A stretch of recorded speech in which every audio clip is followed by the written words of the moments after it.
Hello and welcome to another amazing day on Digital Week Online. Today about discussing digital transformation and the challenges for businesses and for governments and for organizations worldwide. My name is Dinis Guarda. I'm the host of this day, and I'm going to be talking and welcome a fantastic program that includes leading experts and authorities in the world in the areas of digital transformation, in the areas of business, in the areas of governments, and in the areas of policy making, strategy, technology, smart cities, blockchain, artificial intelligence, and the fourth industrial revolution challenges that we are right now living in the present world that is actually as well changed and I would say disrupted, but as well bringing a lot of new opportunities with the challenge that coming from COVID-19. My name is Dinis Guarda. I'm the CEO and founder of Studium Group, and as well the creator of Studium platforms, citiesabc.com, openbusinesscouncil.org. And I have the pleasure to be the host for today in the Digital Week Online, that I'm very grateful to be here and work with Ivan and Juliet to put together this organization this week that reflects the biggest challenges and opportunities that we have when it comes to the challenge that we all are facing in our days. So I want to highlight the specially things that you're going to be discussing today. And as you saw in the first film that we just highlighted, we're going to be leveraging and taking all the opportunities to reflect in multiple panels around these different things that are really critical for any business and organization worldwide. So I want to highlight some of the areas that we're going to be talking today, and how we're going to be taking this and moving forward as we go.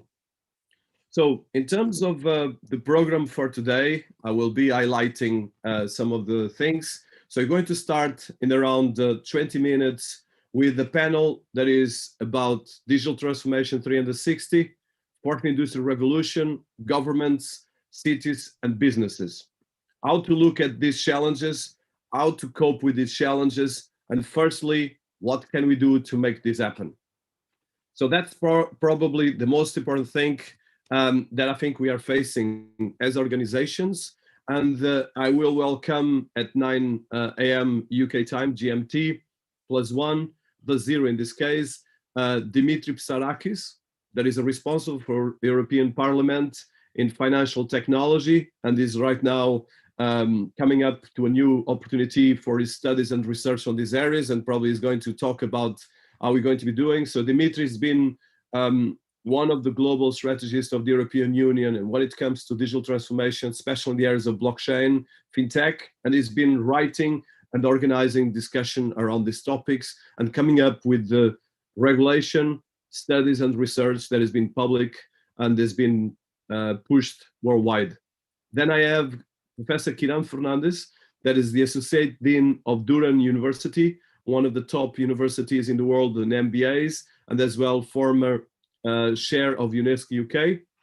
And he's going to be talking about policies and challenges in terms of when it comes to digital transformation, especially related with data protection and the policies around governments, around digital, around cities, and how to look at the policy making and the technology and find the best solutions on this.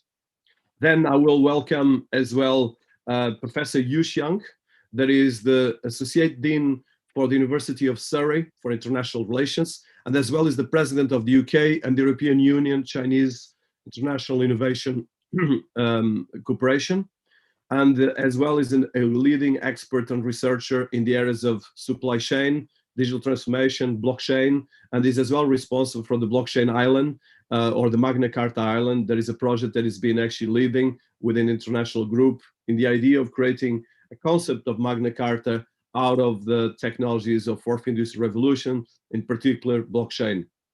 And last but not least, I will welcome Selena Lee, that is the founder of one organization in Vietnam, WSAFE, so WSAFE, that is one of the leading organizations in Vietnam for business and impact innovation, and as well technology and investment, and as well is responsible and has been involved with the Tech Fest, which is a big initiative in Vietnam, and as well positioned Vietnam as an emerging super economy with 100 million people. So she will talk about her work and as well her challenges in that part of the world and opportunities that she's seeing and how she sees the digital transformation 360.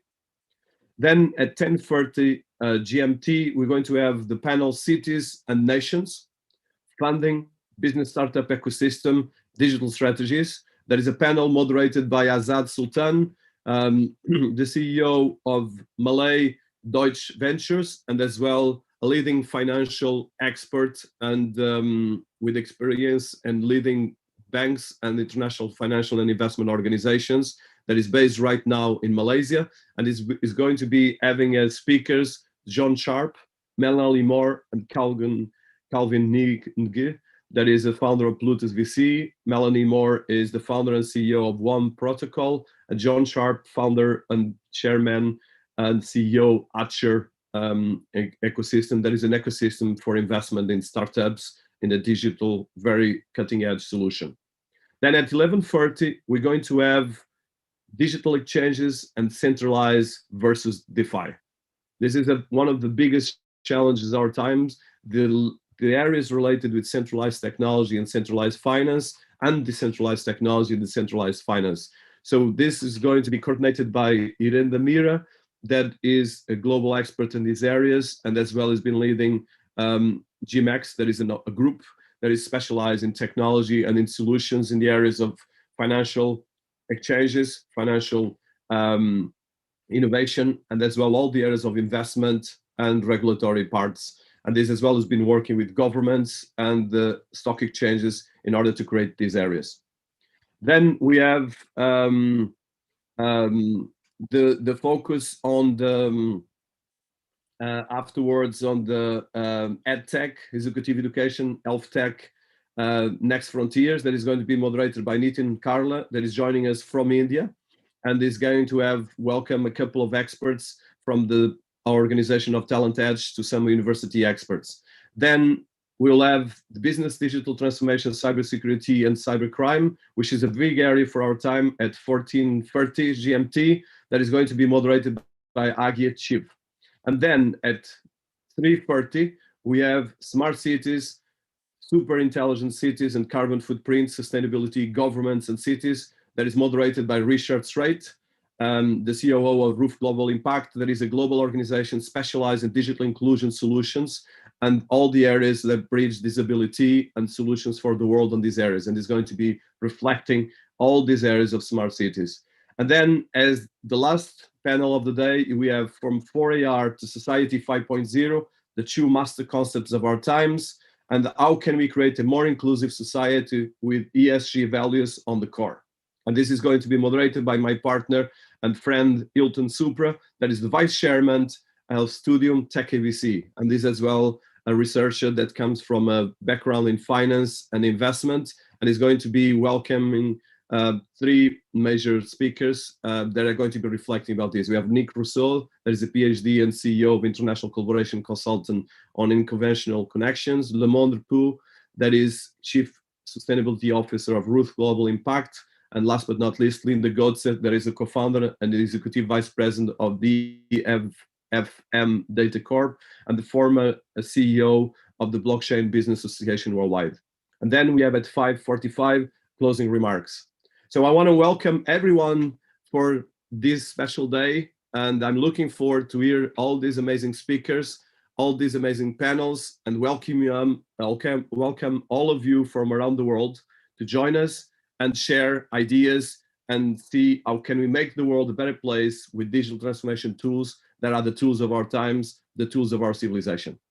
So thank you, and join me in 15 minutes where we're going to be starting with this. So talk in a while.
Hello and welcome to our first panel of the day in this amazing day 3 of the Digital Week Online that is about how can we look at digital transformation 360, fourth industrial revolution, and how governments, cities, and business can cope with all these areas of digital transformation.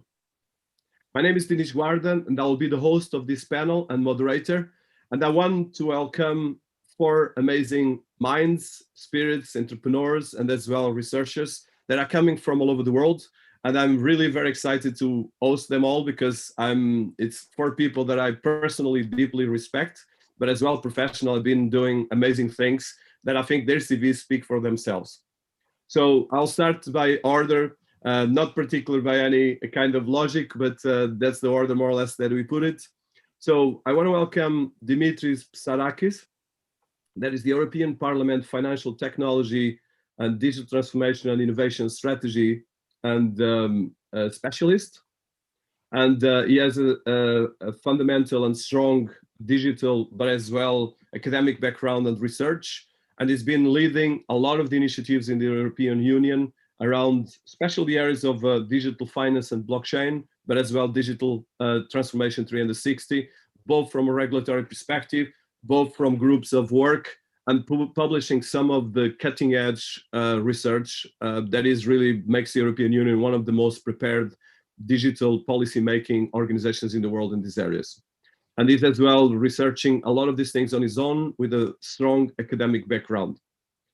I welcome afterwards Professor Kiran Fernandez, that is Associate Dean for Durham University. That is one of the leading universities in MBAs in the world. According to Financial Times, I think it's number 7. And it keeps going up and down, but it's been on the top 5 and top 10. And he is as well a professor, besides professor and associate dean, he's been in research with a huge amount of papers that has been specifically looking at complexity and technology and the areas how this is transforming our world, our businesses, our organizations. And that's, I think, especially in the last years, has been looking at policy making, how to look at policies that can improve cities, business, and organizations, and specifically how we can actually improve and look at data as a way of improving these things. And it's been working in a project that is called Index DNA, and he wrote recently a white paper about these areas that I'm sure he's going to be talking today, but as well as going to introduce himself. Then we have Mrs. Selena Lee, that is the founder of WSAFE, that is an organization from Vietnam that is specifically a bridge between investment and technology, and as well in startup ecosystem that is building an ecosystem in Vietnam, but as well in the rest of the world around innovation, impact innovation, and all the different areas. She's as well one of the responsible for the Tech Fest Vietnam Festival, that is one of the leading technology events in the country, and has been as well involved in a lot of groups of work like the World Smart Cities Forum project for creating Vietnam smart city ecosystem, special for Hanoi and Ho Chi Minh City. And then last but not least, Professor Yu Xiang, that is a dear friend, and as well the Associate Dean for Internationals from the University of Surrey, and a leading global researcher in the areas of supply chain and the areas, everything related with digital ecosystems from blockchain to the areas how this can actually work to improve business and corporations. Professor Yu Xiang is as well responsible for multiple associations and organizations. And I think probably the major one is the UK International Innovation Center, and as well part of the UK European Union Chinese Association, which is particularly interesting from a trade perspective of business and all the different areas on this. So I think it's going to be a great panel. As part of my introduction, I just want to highlight some of my notes here about digital transformation. I think one of the biggest challenge we have with our times is how to deal with these tools. Digital transformation are about everything about tools, but these tools have powerful impact that is probably the first time in history of humanity where we can actually use these tools to re-engineer ourselves. We can use these tools to re-engineer our cities, to create digital twins of our society, of our cities, our governments, ourselves. And for instance, yesterday there was a cutting edge solution in the sense that scientists for the first time managed to reverse engineering. So changing the human DNA in a way that you can actually reverse getting old, which is something that is part of our human DNA, at least in the last thousands of years. And for instance, I want to highlight one thing. For instance, a couple of months ago, the French government launched policies about biogenetic or biogenic soldiers. So this is not science fiction anymore. It's not about a Marvel film. This is happening as we speak. Artificial intelligence is changing healthcare. It's changing our world of politics. It's changing the way we deal with each other through social media, through our devices, through our sensors, through Internet of Things, through all these amazing potential tools that we have that can be used to create a much better humanity, a super intelligent society, or in the other hand, can be used to create a very dystopian society. So this panel is to look at how we can actually create a better society, how can we actually create better business and better organizations, and especially how can we use these tools from a theory, from a policy making, and from a practical examples. And you're going to be listening to 4 different experts and as well leading global experts, but as well global entrepreneurs or global doers, because they're doing things that are changing the world, dealing with these things. And I think this is, for me, the most important thing. That's why I created the platform Open Business Council and Cities ABC. That's why I'm doing my YouTube channel, to create awareness for these themes, because the biggest challenge of our time is not doing anything. And as well, a very important challenge, I passed a small video in my preamble for the day, is that every business in the world is a tech business now. And there's no economy but the digital economy. But this is still very challenging, because from smart cities to blockchain technology to artificial intelligence to all these different areas of regulation, technology, most of our society is not prepared for this, because we are humans, we have our emotions, we have our challenges and opportunities, but we have a lot of complexity in our human nature, which makes us very special, but makes us as well very complex human beings and human creatures, or creatures at all, in the scope of nature.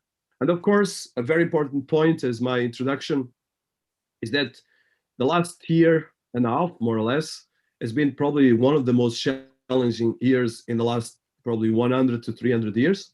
For instance, I'm based in London, United Kingdom, and in the last 2 years, we had Brexit, we had COVID-19, and for instance, this is affecting the economy for the worst in the last 300 years. And just 100 years ago, we had the finishing of the first global war that actually killed millions of people. But the impact of COVID-19 is now something that is, of course, very powerful, disrupting, and as well creating a lot of challenges how we cope with digital, because we are all here from different parts of the world. We have Brussels, we have Durham, we have Vietnam, and we have Surrey. And this is different parts, and of course, Professor Yu is from China. So this is possible thanks to digital transformation tools like Zoom, like events like this one of DigitalWeek.Online. So these reflections are key for creating better solutions, but very important thing for people listening to us worldwide to understand how we can actually make action out of this. And especially for the young people listening from us, and there's two deans or vice deans here in the panel. The young generation has a role that is the most powerful in history of all humanity, because in the last 30,000 years, we took like thousands of years to change ourselves, and human and nature were working together. Now we can actually destroy our nature, we can actually destroy ourselves, so bioengineering ourselves. And I think, let's say, in the 1920s, 1 year ago, the average the time life of every one of us would be around 40 years old.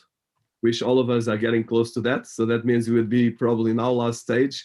Now we are in the beginning of our lives or mid of our lives. And probably our children are going to live to 150, 200 years, or our grandchildren. So I think, of course, this is not science fiction anymore. It's a responsibility that all of us have, especially people in big organizations and big institutions. But it's as well something that everyone listening to us has to act now from education, from their day-to-day operations. So this is my introduction. And now I would like to welcome my fellow speakers and people that I deeply respect with all my heart. And I'm very excited to have this discussion. So I'll go through the order that I did. And I would like for you to, just for the context, to do a bit of introduction about yourselves, and then the topics that we're working in particular around these areas of digital transformation 360 in your context of your work, your positions, and your organizations. So I welcome Dimitris first. As well, you are dealing with a very big organization, that's the European Union, that comprehends 27 countries, and it is probably one of the most advanced ecosystems in the world, and as well, of course, the continent that created fantastic things and some disruptive things. And as well, you come from Greece. There was the birth of democracy and the birth of civilization. So welcome, Dimitris. It's a pleasure to have you here. Thank you very much. Thank you very much, Denise, for having me here in this wonderful global panel of esteemed academics and practitioners. I'm in Brussels, in a place that aspires to become the best place in the world in doing digital technology. Your narrative is very similar to the narrative we had in the European Union 6 or 7 years ago. I mean, the issue of digital transformation was an economic problem, because the previous productivity model we experienced in Europe or in the United States or in all over the world was in its limits regarding the costs and regarding its capacity to create profitability and growth. And this is something we realized in the years after the financial crisis, when we saw that fiscal policies, traditional fiscal policies and traditional monetary policies do not work anymore. And they do not work because the underlying productivity model does not work. So every tool we could use from the previous economic experience did not work. So European Union decided to create a framework in which, by which it would boost digital technologies to change not only the cost function of productivity, but also the profitability models of the European Union. And in the last 4 or 5 years, we had a comprehensive blockchain strategy, a digital strategy, an artificial intelligence strategy, an IoT strategy, and finally, a very socially charged file, which is called the Digital Future of Europe. Starting from the economic productivity point of view, our idea was to make Europe the best place in the world to do digital transformation and digitally transforming and disruptive things. But in the end of the day, we realized that this changes sharply our society. So at some point, we start entering aspects of social inclusion, of sustainability, of privacy, of strategies for addressing fake news. The Brexit story is more or less a fake news failure of the European Union. It's not that much a failure of the citizens of the UK. So this was our initial understanding of the story. And suddenly COVID happened. And COVID proved to us that every business or every organization without a digital layer cannot survive when the supply chain fails or when the demand fails. So we changed in 6 months all the financial infrastructure of Europe, and we entered a new concept into our policy called European Union Economic Resilience. And we define resilience as digital capacity and sustainability.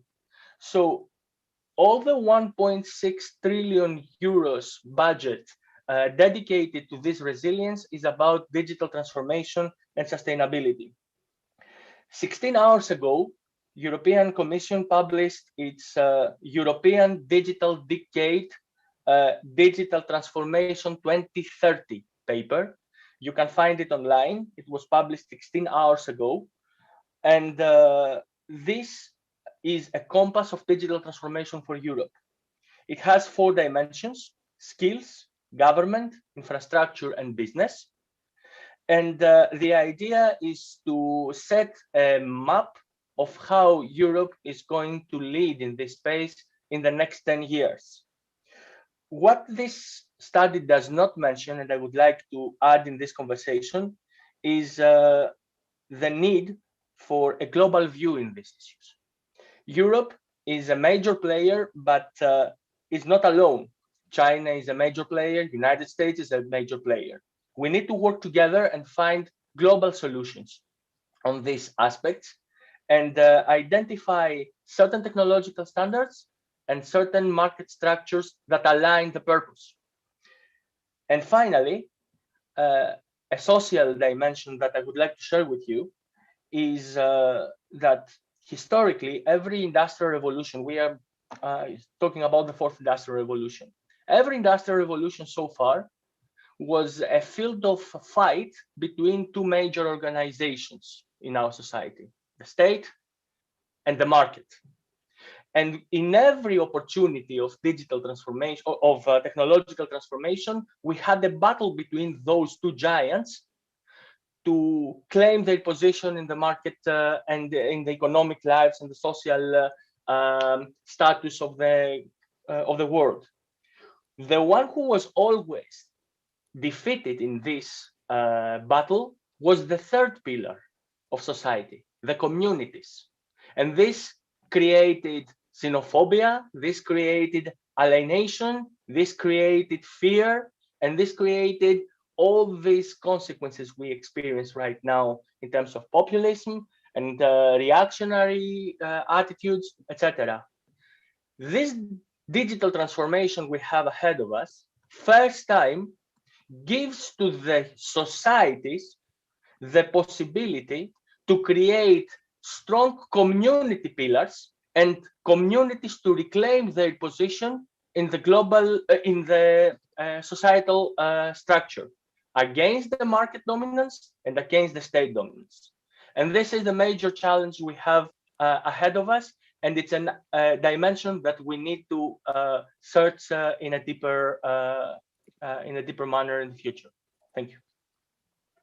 I think very powerful words. Thank you so much, Dimitri Psarakis. And I think one of the thing that you touch, the communities, it's the critical element, because you cannot do this just in theory. We need to make it in practice. And like you mentioned, there's a lot of players right now. We're creating like a bit of a new Cold War around all these tools and around all this data and technologies.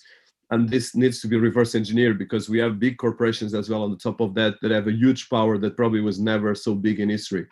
Because in history, even Napoleon Bonaparte was dependent of his health, was dependent of the weather. Now we have capacity of data, money, and technology that is unique and never seen in history of humanity.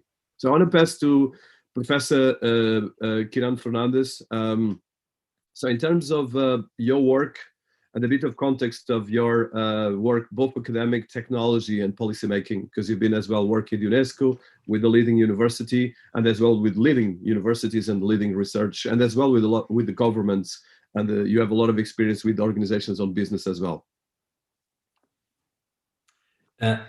Yes, thank you, Dennis, for that introduction. What I will do is I have a few slides to share, which might be more useful in the sort of work we have been trying to do.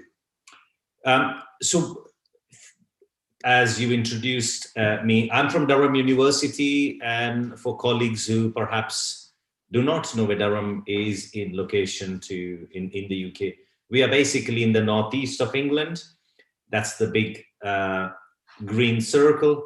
And the red circle is typically, which you are probably more familiar with, which is London. So we are about 2 hours, 2.5 hours from London if you take the fast train up north. The dark line you see there is the border between England and Scotland. So we're very much at the top end of England. Durham is a very historic city, and we've been a university that's been operating for a long time. We were founded originally in 1296, and since then the university is operated in a number of ways. If you're not familiar much with Durham, you will remember perhaps Durham from a movie called Harry Potter. So if you know Harry Potter, you probably have seen Durham in some form, at least the university in some form. That's the images from the movie. Anyway, so what I wanted to talk and perhaps take some of the points Dimitris made earlier forward is, we are using terms and concepts which predominantly are looking at society at the heart of any conversation. And some of the terms you have probably heard about are things like smart society, super smart society, information society, or even terms like society 5.0. In this particular concept, what you have at the heart of this debate of society 5.0, or this idea where citizen is at the heart of any technology or decision-making activity, is a concept called ecosystem. This is where you have technology, you have people, and you have other stakeholders all involved in one setup. This is an ecosystem setup, and I'll talk about that briefly in a few minutes. Nevertheless, the ecosystem has a number of key components, and we've been working in this particular space for some time, and I'll give you some idea.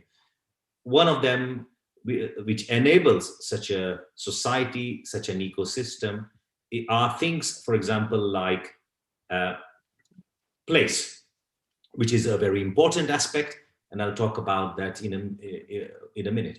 Now, why is place crucial? Place is crucial because when you start to use terms like adoption of emerging technologies, or which technology should be used in different places, and this particularly comes about when colleagues talk about smart cities, what you need to realize that there's no one universal technology that is applicable globally. Now, this is, for example, where we reside. This is the northeast of England. As I showed you in the earlier map, you can see Durham in this particular space, County Durham. So this is an economic zone in the UK called the northeast of England. And that happens to be a region which, as you can see, has a number of ports like Sunderland. You've got Hartlepool down there, you've got Redcar, Port of Blythe, Whitley Bay. So it's an area which is basically next to the seacoast with huge sea routes, but also a number of major trade corridors. Now, when you view at such a place, the way generally people have looked at places in terms of space. However, this is far more complicated than looking at a place or a city or a region as a place. Now, I can see why this is done. And this is primarily derived by politics and geography. So whenever you talk to people and say, I'm in the northeast of England, this is what you visualize. Or if somebody says, I'm in the European Union, the map of Europe comes to mind. If you say I'm in Vietnam, the map of Vietnam comes to mind. Now, there are advantages of why you can visualize these things, but the biggest disadvantage when it comes to digital transformation and society 5.0 is many things we are talking about as global challenges are not restricted by geographical space. Now, if I use the example of SDG, Sustainable Development Goal, and I just pick up one of them, and let's assume we take one around education, where you are talking SDG 4, it's about education for all, accessible education for all. This type of diagram or this setup is almost nonsensical when it comes to SDGs. And unfortunately, the way we are designed to think is around space. So you have the UK producing its report to SDG, you have the European Union producing its SDG report, you have Vietnam producing it, you have India, and so on and so forth. And then you have basically what ends up becoming a ranking, and you put every country in one or the other quarters, and you say quarter 1, 2, 3, 4, these are doing well, these are not doing well, etc. Now, this is exactly the opposite of what should happen in SDG. In an SDG setup, first of all, these boundaries do not matter because there's such a huge global talent pool that is mobilized globally for all sorts of reasons. You have supply chains that are exceptionally complex. For example, where we are in our region, we have a very, very large cluster of very, very well-known automotive companies, manufacturing companies, the like of, for example, Nissan, we have Caterpillar, Komatsu, Hitachi, all of these are located in this. However, if you look at the supply chain, it's a global supply chain. Now, this is exactly the same setup in many such situations. So when you look at a place, you need to understand the ecosystem. The ecosystem is multi-layered. It's multi-layered. So you got place, you got technology, you got economics, you got connectivity, you got sustainability, you got education, you got creativity, and they all dovetail on one top of the other. So looking at one layer in isolation will not give you the sort of answers you're looking for in terms of an ecosystem. Now, this is just to give you an idea of a company in our region that is having a supply chain. This is not a very large company. It happens to be a company with about 250, 300 employees. Now, this is a map of the supply chain of this company. Now, you don't need to know the details of it, but just looking at this diagram, what you should be able to understand is just using place as a basis to understand how complex this company is completely nonsensical. And if you use that as a basis and then say, my strategy, technology strategy for place is the following, you are excluding 70, 80% of this company's supply chain. And this happens to be only tier 1 of this company's supply chain. If I looked at tier 2, tier 3, tier 4, tier 5, that would be like a huge global mushroom, and your policy would be only applicable to one dot in that particular huge mushroom, which is the opposite of what needs to be achieved for a number of reasons. So they're complex. You can see how clusters emerge, how clusters connect, how innovations takes place in small spots. And most importantly, what you see is if you don't have a good technology policy or a good understanding, you will exclude a lot of these small second, third, fourth tier suppliers completely out of your conversation. Just to give you an idea. The second thing which I talked to you about was around technology. Now, one thing you need to understand is that technology is something that is very complex. Places are complex. And in many cases, it's very difficult to predict how these actors are going to behave in a complex system. So I always take the view of an opposite of what an economist takes the view. Economist view generally is very model driven, and the assumption always is you can always predict the outcomes of what an actor can do.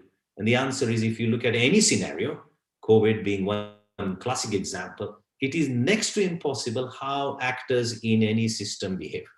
Now, you can have some predictions, but there's no way anything close to it. And this creates a lot of problems. So we have been experimenting in technology and looking at a strategy called Smart Digital Web. How can you bring smart technology, which is digital, but you need to understand this is part of a web. This is not on its own, a web of very, very complex connections. The third thing is about business. Now, this is something which I strongly urge policymakers to have a look at. There is a huge debate when people use the word business models, and the business model spectrum is either on the right or either on the left. So the general assumption is you have traditional profit-making companies where the only sole purpose of companies is shareholder profit redistribution or accountability to shareholders. Or on the other side, you have this completely traditional non-profit organization where the entire focus is around social value creation. To be honest, this extreme doesn't exist. There are no companies that are on this extreme. In fact, most companies are somewhere in between. You have companies with strong corporate social responsibility, or you have a non-profit organization where they do understand that income generation is an important element of what they tend to do. In fact, what is needed is for them to come at the center, and we call this as sustainability equilibrium. This is very crucial. You need to bring a business model where there is a very clear social value creation. At the same time, economic value creation needs to take place. And this is a space that needs different types of business model. The current business models that exist are catered towards one of these 6 boxes. They are not catered to what we want to achieve as a global challenge. I then want to talk briefly about knowledge. Now, knowledge, as you know, in an ecosystem is very crucial. So I will focus on this whole debate which Denise introduced about ecosystem. So what is an ecosystem? So we have been thinking about this word ecosystem. And in our view, what is an ecosystem? It is basically a human-centric area. And I don't want to define this as a geographical space. Okay, you might want to, because as a policymaker, you have to have a boundary. But the way I'm looking at it, it's a human-centric space where physical and cyber-safe systems come together for a reason. And they're coming together for social, economic, political, and environmental reasons. That's why they're coming together. Now, this is contributing to a lot of debates for example, you have probably seen things like smart citizens, good governance, smart governance. You have seen smart city where the entire focus is around technology or around citizen or around governance. What we are trying to provide is this rich space. And what we argue is, in our definition, this ecosystem is a complex adaptive system. These are living entities where you have citizens that are connecting to interconnected system using ICT technology. And this technology in return is providing service to the citizen. And this is a circular system. And this circular system is citizen focused, and it interconnects with other key stakeholders like government, society, academic research, or business. And these are all very connected to this core, the inner core, which we call as an open interaction layer. These result in some outcomes that the citizen is looking for, which is a citizen outcome layer. And all of this gets encompassed in a concept which is around ethically enabled technology. So the technology forms the core. This is like the 4th layer of this onion, if you use the term. And finally, what you see are outcomes. And outcomes are what we are perhaps looking at as impact. Impact around economics, impact around politics, impact around society, impact around environmental. So this 5-layered model, which is at the heart, you have the citizen into an interaction, into an outcome, enabling with technology, and you see impact. This 5-layered model is what we are calling as index DNA framework. So when we view smart city, a smart region, this is what we mean, citizen and how they interact to create this impact. So we have been working on this white paper, which we shall be launching shortly soon. And just to give an example of, if I looked at one issue of sustainable urban mobility, and I won't go into great details of it, you will start to see how one issue is manifesting itself in this complex environment. I could have used the same example of education. It would look something slightly different. So when we are using the keyword outcome, it's not just one issue. It's a very complex issue. So I think I've taken enough time. So I shall stop there, Denise, and we will have further conversations as we go along.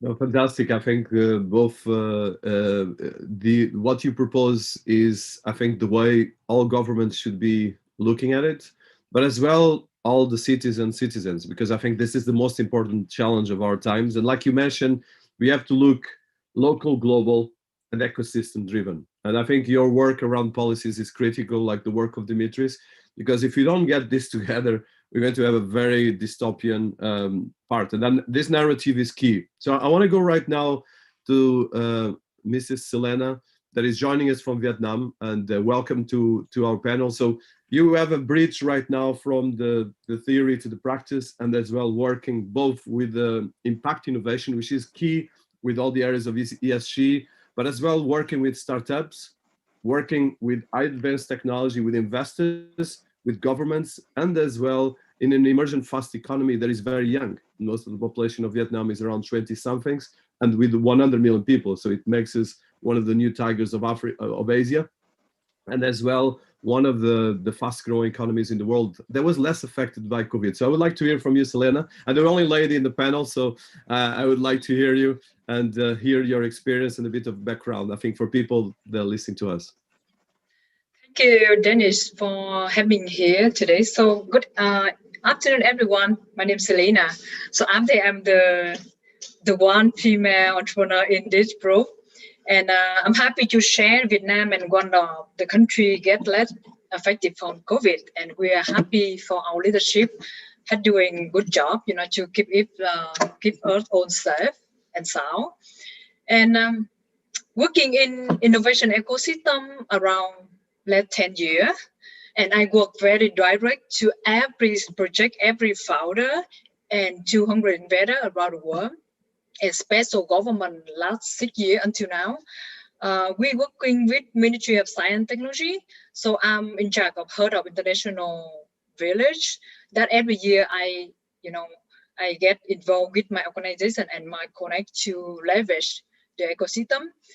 Besides, we support not only startups to get investment, to grow their business and find more solutions with the vision of impact for society and climate, but also we're supporting and building province and city beside Ho Chi Minh City and Hanoi, like Da Nang, and Bình Dương, two big city beside Hanoi, right, Saigon, to build a program of innovation ecosystem and the investment, attract investment to these city and province. So we have 70% to spend time and energy and investment for startup, and 30% we spend time for ecosystem builder like province.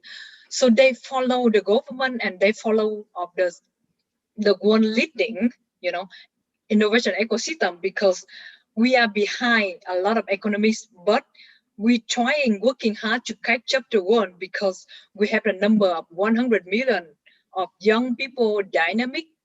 They eager to learn new things. They want to transform the countries, but more sustainable. The young generation, they are very, quick learner.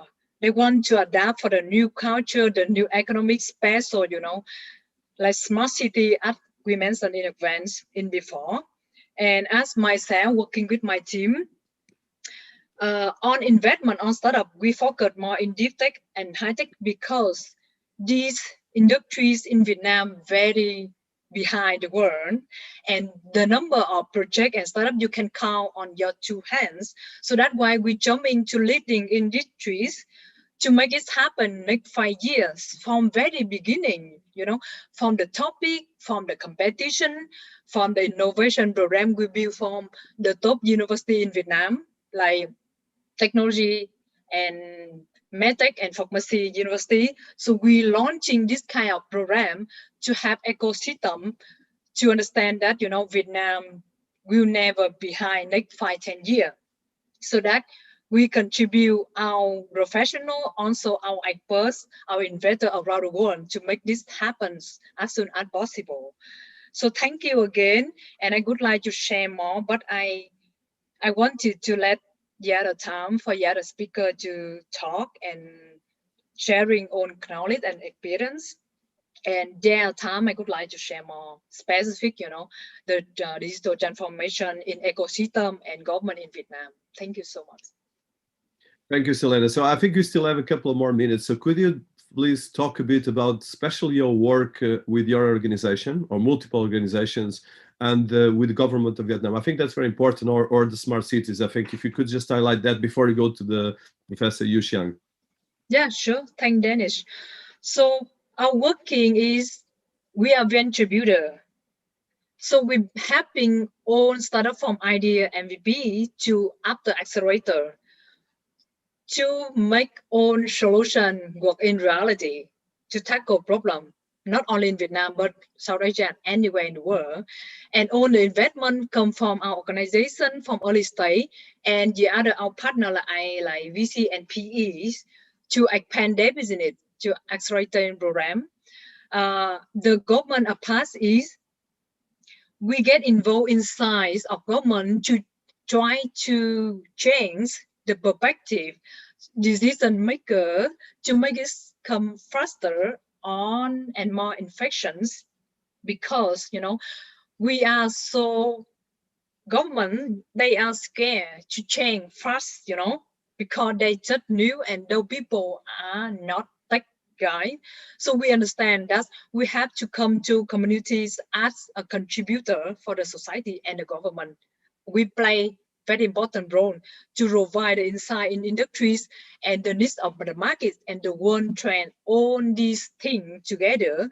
So help them understand more. So when they make policy, the policies or any decision, they know on reality happen right now in and out Vietnam. So I joined like a business leader, at incubator leader, and entrepreneur and angel investor to show the number that happened last 10 years with us. That they get convinced, so they can join like Dong Bình Dương province and Da Nang city, two of the biggest city and province in Vietnam. They get supported by us. They are strategic partners, so they get own program of innovation program to build an ecosystem and attract more investment to these big province. So we get involved deeply, not only consulting, but we are hand-on the projects, and the team and the experts get involved very deeply on every project with government and businesses. That is from insightful. I'm working like 10 years with them. No, fantastic, Selena. And I think this is amazing. I think a lot of this work, of course, is not known international, but I think it's important, like Professor Kiran Fernandez mentioned, the idea of the bridges and the ecosystem. And I think, Dimitris, you touched the part of the community. So that's exactly the idea, that we have 3 different parts of the world doing amazing things, but sometimes you don't know about it. So if you collaborate, you can do it. So last but not least, we have Professor Yu Xiang that is joining us from Surrey in the UK. But Professor Yu Xiang has bridged a lot of very complex things, from being vice dean of one of the leading UK universities and worldwide universities in some areas, but as well working very close with the UK Innovation Centre, and as well with Chinese, which of course is the leading economy right now in the world, and a very strong economy that has been leading on the digital side and other things. So Professor Yu Xiang has been bridging as well, not only research, but UK and EU Chinese associations. And he has a huge background in research as an academic in supply chain, technology, and blockchain. So Professor Yu Xiang, I would like to welcome you. And last but not least as well, hearing your insights about these topics of digital transformation and how to take this to society in the context of your work and your organizations. Thank you, Dennis. And also thanks for the panel to share your very valuable insight. From my organization, University of Surrey, so we are very good in AI and 5G. So our Center for Computer Vision and Speech, so basically for the past few years, ranked #1 in AI of all UK university. So Professor Joseph Kittner has the highest citation of across the country, across UK in AI. Basically, the university is very focused on digital technologies. And also talk about the 5G. Again, we have the largest 5G research center across Europe. It's ranked #1. Now we'll rename it as a 6G center. Okay, so so it's really shaping the industry by working with Cisco, Huawei, and the new technology standard developer. And of course, as you may know, SARI satellite, so technology is also world leading. And Elon Musk became a shareholder, that's 10 years ago, to get the technology to support his space program. So I think from the university perspective, so we get tens of millions of funding from European Union and other places to support the digital transformation. We recently got £10 million for blockchain technology from European Union and the UK government. So I have a very, very leading blockchain development center, research center.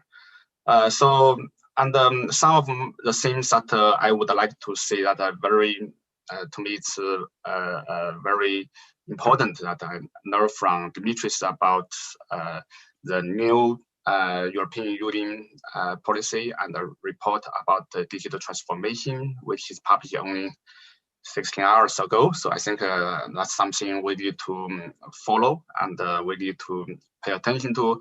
And also Dimitris also talked about the global collaboration. So I think of course Europe or China could not develop digital transformation alone. So that's what I'm also focused. I want to help Europe, China, UK. Of course, UK is still a part of Europe, but not Europe, EU, European Commission. So I have a role to play as to link the three regions. Actually, I'm the president of the Chinese Economic Association in EU and the UK. So it's the largest, most research and largest community of Chinese economics and business association outside China. So as a president, so we just organized several China, Europe, and UK seminar forums, policy discussions, debate. So that's one thing that I would like to mention about the Chinese Economic Association. To also think about what Kieran also talked about. So I think also very inspiring to talk about the social sustainability and economic sustainability have to reach an equilibrium. So basically, I think that's very important. We cannot only focus on economic development, and of course, technology can create a big economic impact, can earn money, but the rich people become more rich and poor people become more poor. It's because of technology. We should consider the social side and tackle the SDG. And this reminded me to my recent paper in Nature Communications. As you know, that's one of the journals by Nature and one of the top 10 influential journals in the world. So my paper is about, it's already published, it's about the policy assessment about Bitcoin and the carbon consumption. Okay, so we find that I work with Cornell University and the Chinese Economic Association. As I said, that China, US, and the EU have to work together. For that, that's a typical example. Without the contribution from any of the countries, we cannot have this influential paper currently already published. So we find that the estimated Bitcoin carbon emission in China already exceeds the total greenhouse emission of the Czech Republic and Qatar years ago. So if we don't control that, if we don't have new policy for that, and this will consume much, much more energy in a few years' time. It's maybe more than many countries, the carbon emission. So we need to control that. So of course, I have another organization which I think may be interesting, is that it's called the Megacarta World Peace and Sustainability Foundation. For this one, so we work with Dr. Prem Sharma, so who is very influential, who was a chairman of the ruling party's branch in the UK, Conservative Party, and he got a very influential in world peace.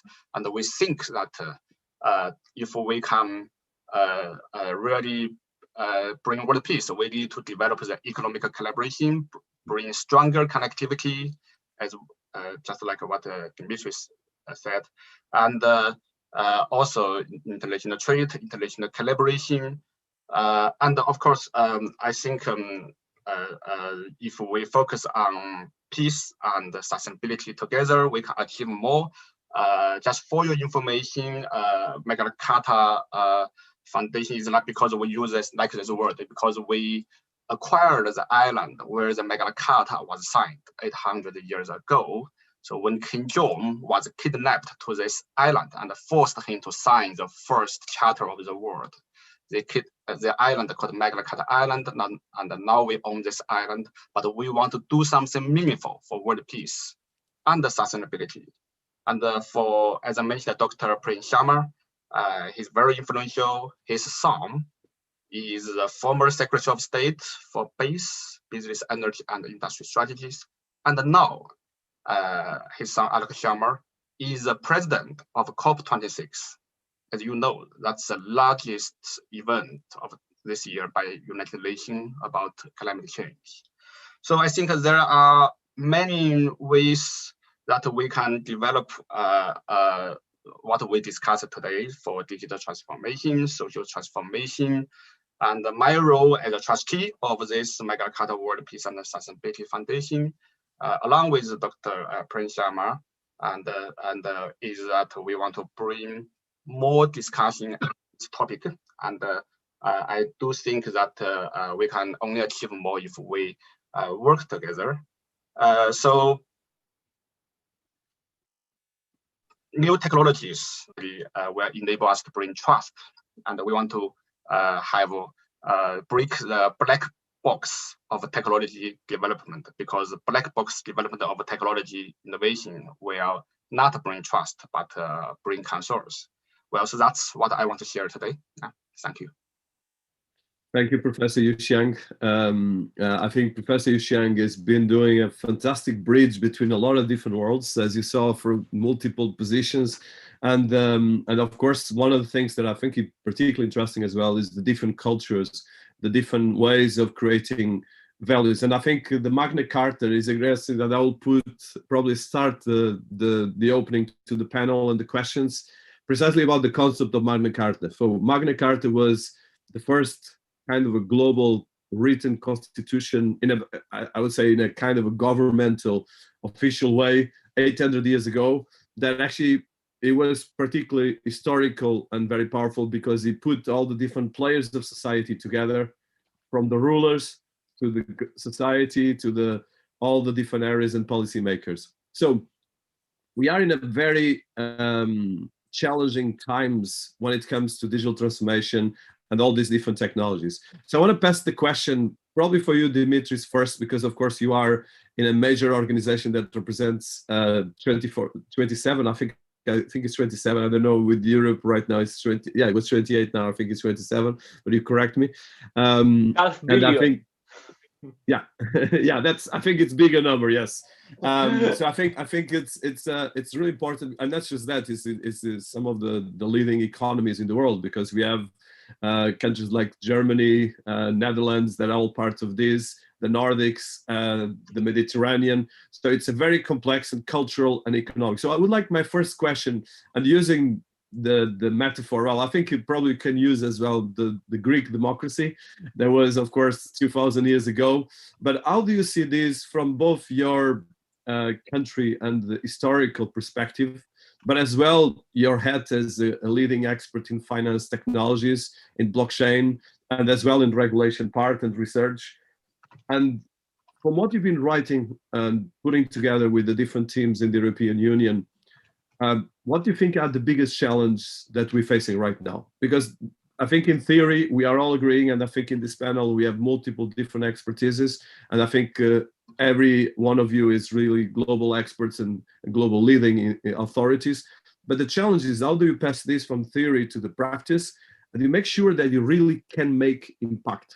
like Professor Yuxian mentioned, everything is about making change and making sure that there's less issues, less disparities, and as well that we change the problems, because in the end of the day, the problems are there and the problems are very challenging. I think we cannot just put it under the carpet and just ignore. We need to face it, but change it as well. Well, I will give you an example. When we introduced the blockchain resolution in the European Parliament, it was during the hype of Bitcoin and ICOs. And it was funny to say that 750 members of the European Parliament voted in favor. It was the first time after 12 years that all the parties of the European Parliament, including the most strange ones, voted in favor of something. And it was about blockchain. But when we had to have, more specific regulations like MiCA now, the crypto assets, or the DLT pilot regime, we see that in the beginning, everybody agrees that something has to be done. But when we specify the policy, everybody has his own opinion and his own perception. And most importantly, everybody has his own ignorance that you need to fight. It's very difficult to align expectations about the new technologies. But what we can do for sure is to distinguish between those who have a clear view on how things go. I mean, European Union is a big organization. If you ask me how many people actually work on these exponential technologies, they are no more than 50. So 50 people introduce all these regulations. I suspect that something like that happens in the United States. I mean, in the governmental organizations. I don't believe that all the Congress knows about blockchain. So the idea is to increase first demand in the institutions for change. Then you move a step further and you try to increase demand in the society. Supply side works, okay, but it has its limits in order to have an impact. You need the demand side to be boosted on the other part. For example, in this compass of digital transformation in Europe that was published 16 hours ago, the clear message is that 80% of the population should have specific digital skills, and that 75% of the business, small, medium enterprises, etc., should have specific digital capabilities. So declaring it and implementing it are two completely different things. And in a global setting where my SME in Greece does business with Chinese, African, and American companies, we need to have some sort of common view on how the market should be structured and what are the minimum requirements of the algorithm. This creates a global ecosystem, no matter if we want it or not. So the key word here in this discussion, I think, is the word bridge. We need to create bridges and bring together regulators and ecosystems in two different layers to work together in solutions that we all trust and we all accept. And this is the invitation I sent from my side here to create bridges in these two layers. And this is also the idea of the Brussels Council, you know, Denise, to bring people together. So let's use this panel as a starting point and see how we can develop policy frameworks that everybody is confident with. Thank you. I love that, and I think the bridge is the key of our world. So I know that we finished the time, but we still have an additional 10 minutes. I'm the moderator of the day, so we are flexible. So we have more time, and I think it's worth, because the next panel is in half an hour, so we are okay. So I want to go to Professor Yuxiang. So Professor Yuxiang, you are, of course, quite an interesting personality, because you are leading one of the UK universities, but you are Chinese and you are part of some of the biggest economic bridges between both Europe and the UK and China, which is, of course, the leading emergent economy, not emergent, the leading economy by right now in all things. But China has been leading precisely on digital. and as well, China is creating a lot of bridges, but there's a lot of myths around. First of all, the myths sometimes kills the bridges, because if you create a bridge and people are not completely current about this. So can you tell us a bit about your work with these organizations? Because I think it's important to demystify, because of course, the Chinese economy, Chinese big corporations, the Chinese technology is right now leading the world in a lot of areas, but there's a lot of issues that I think internationally are not taken in the right way. So could you tell us a bit more positive angle? How do you see these bridges can be done, and especially demystifying things? Because of course you are part of the UK leading organizations, but as well bridging with China and the European Union. Yeah, I think thank you for your question. I think it's a very valuable question. I can really answer this. I can really bring value, but I can share some of my own thought on this. Just give one example. You talk about our university, Surrey University. Interestingly, Surrey University is the first UK university that have a Chinese vice chancellor. Okay, top leader in the university. And Surrey University is creating more and more impact, and because of leverage this collaboration. Well, you also talk about China's technology, and there are at least 3 or 4 interviews to me recent 1 week by the top Chinese press called the Xinhua agency, and talk about my view of how China is open its market, have more international policies, and China is quite a responsible government in my view.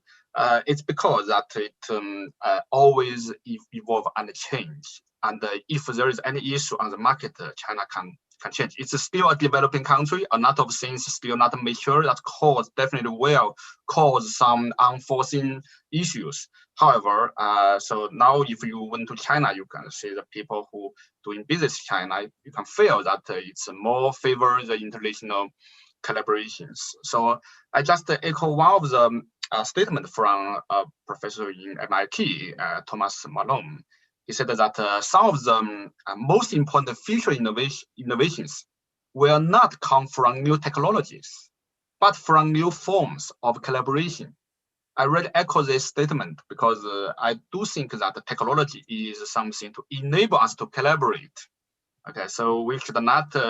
And also last Friday, I hosted a forum, China related forum called the East Midwest, and working with Professor Peter Williamson about whether we should go globalization or deglobalization. And the answer is very clear from Peter's recent book by Harvard Press, is that deglobalization cannot possibly happen, okay, because of the economic requirement. So no country want to suffer from deglobalization. Well, that's my views. Yeah, thank you. Now, I love that, and I know that you're very practical on that, and I think your capacity of bridging people is quite amazing and very inspiring, I think, for everyone listening to us. I put on the chat, and our team put as well in the chat some links to all the different personalities here. So, Selena, as someone that is representing and as well involved in the industry, and you mentioned impact innovation and impact investing. So with ESG, so environmental, sustainable governance, and all these areas, and Professor Kiran mentioned as well all of the things, there's a huge revolution going on investment that we're trying to bridge, but sometimes this revolution is going faster than actually the governments. So from your experience working both on investment side, with startups, with business, with cities, with government, how do you see this challenge from your perspective as a business leader, but as well as someone that has been putting all of these things as well on the bridge with society and the communities around Vietnam, but as well around the world as well? We've been working with multiple organizations in the world. Thank you, Dennis. It's a wonderful question. So a lot of challenge when you want to bring the solution to apply, or you want like policy, the new policy to apply on investment for new solution, or invest on, new technology, right?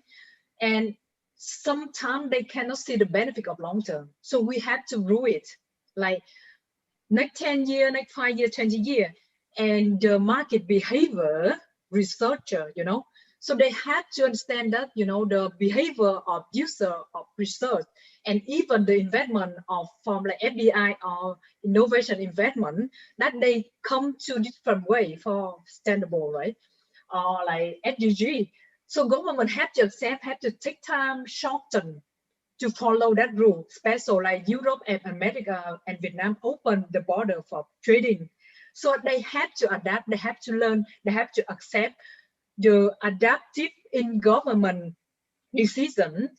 So soon or less, they have to follow the business insightful number and researcher and reality happen right now.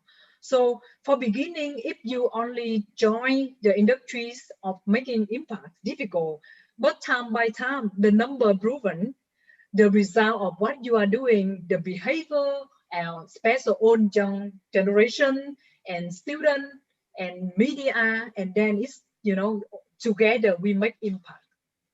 So that is for my experience of 10 years and the upcoming on year. Special we work quite successfully on the other city, big city and province that they happy to let us support them, for the whole program, for the treasury and securitization and all the steps we are doing with them forward.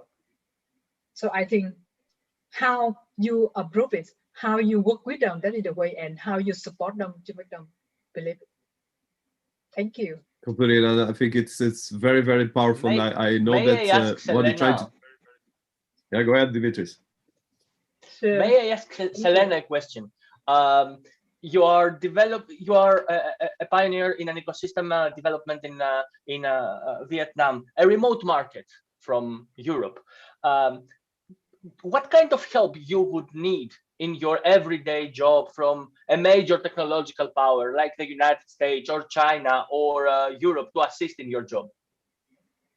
So I started this incubator for my purpose to build better futures and for sustainable, because we are one of 6 countries get damage from the climate. So that is very urgent, and you think about your children's next 10 years, 5 years, and that is the main motivation, the real number and the picture you can see already now.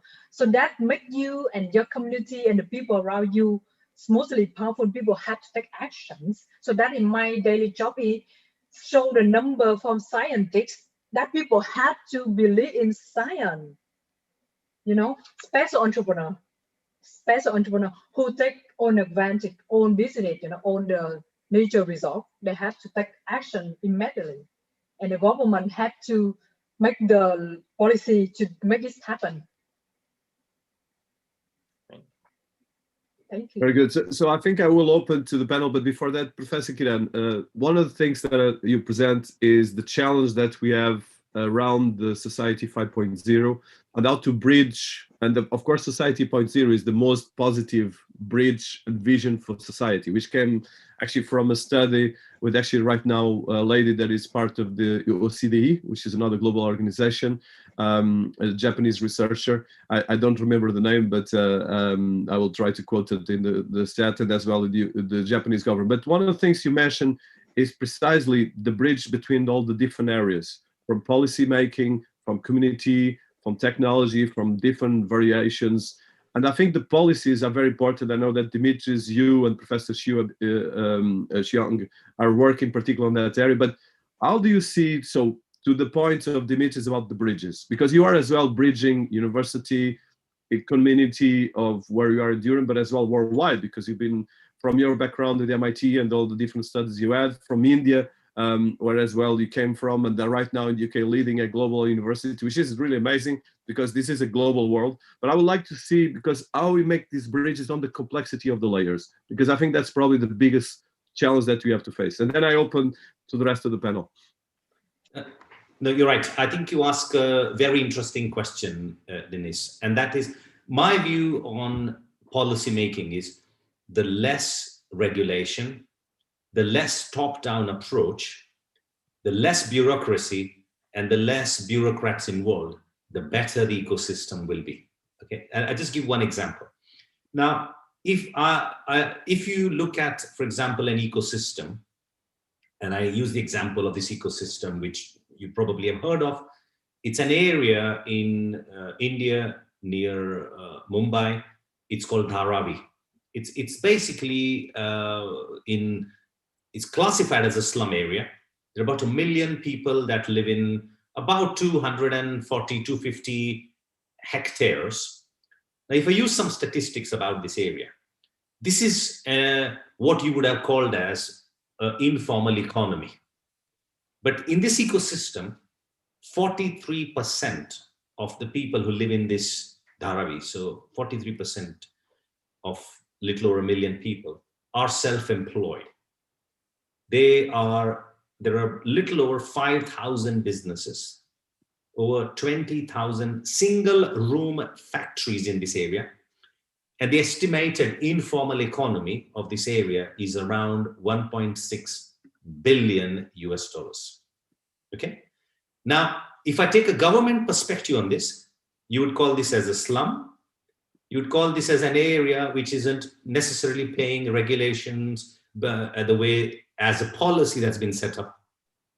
And in every indicator, if you use a worldview, which we are used to, this would be seen as a failed area. However, if you look at the reality of this area, this is completely different. I mean, there is no single economy or an ecosystem in the world that has 43% of its residents that are self-employed running their own factories. This is and the supply chain in this area is operating through old mechanisms. So I would call it as a technology that is appropriate for this region, which is Six Sigma, which is 99.9% accurate. So now if I look at this and say, oh, I'm going to introduce a regulation that is going to force everybody in this region to use blockchain and RFID technology, as well as using AI platforms, etc., you will completely destroy this ecosystem.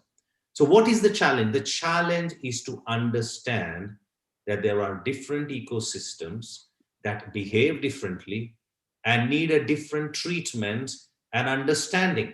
There is no universal regulation that can operate from a top-down basis. So to answer your question, the simplest way is to look at these regions, understand why they work the way they do, and then try to help with a policy if you really want to do some policy that helps that ecosystem. So I am completely against top-down policy and regulatory framework. It has never worked. There is no single example on earth that you can show that where it has worked. The basic thing is, and all the examples, you can use any ecosystem. You can look at Silicon Valley. You can look at the entire area in Boston. You can look. These are all happening as a result of creativity. Universities spinning off something, people starting something, regions doing something exciting. That's how innovation mushrooms. It's the creativity in that ecosystem. So if anything you really want to do is encourage that creativity and keep out of the system. That is my simplest answer to that question. Completely. Dimitris, go ahead. And I would suggest, because we have right now finishing our time, so I'll leave 2-3 minutes for each of you to wrap up, because we have a panel in around 12 minutes, but we are still having, so 2 minutes for everyone. Now, I think would be interesting and picking precise what you said, and thank you so much, all. I need only 30 seconds to take it from what Kiran said. It's a temptation to say something here. I strongly believe that over-regulation is an impediment to innovation. And what is the view of the European Union on this issue? We never regulate technologies, never. We regulate the uses of the technology. What means that? It means that we have a starting point we call technological neutrality, meaning we set a risk framework. We identify what we don't want to happen, because, you know, all the technologists can say what technology can do. The job of the regulator is to say what the technology cannot do. And we have also the idea of social exclusion, that we need algorithms that do not exclude, or they are not biased, etc. Or we don't need to have monitoring devices from the government in ranking citizens. which is very, very important not to have. So the idea is technological neutrality, but technological neutrality by itself is not enough to allow an ecosystem to flourish. There is also the dimension of the business model neutrality, meaning that if I have a startup that is possible to disrupt the way of lending in a financial market, I will not favor the legacy business model of the bank by killing the startup. So, technological neutrality and business model neutrality. And yes, let every ecosystem grow organically. Don't say to the ecosystem how to grow or in which form to grow, but the rules should be there. I think we all agree on this. Thank you. Completely. So the rest of the speakers to wrap up. I think it's very powerful points.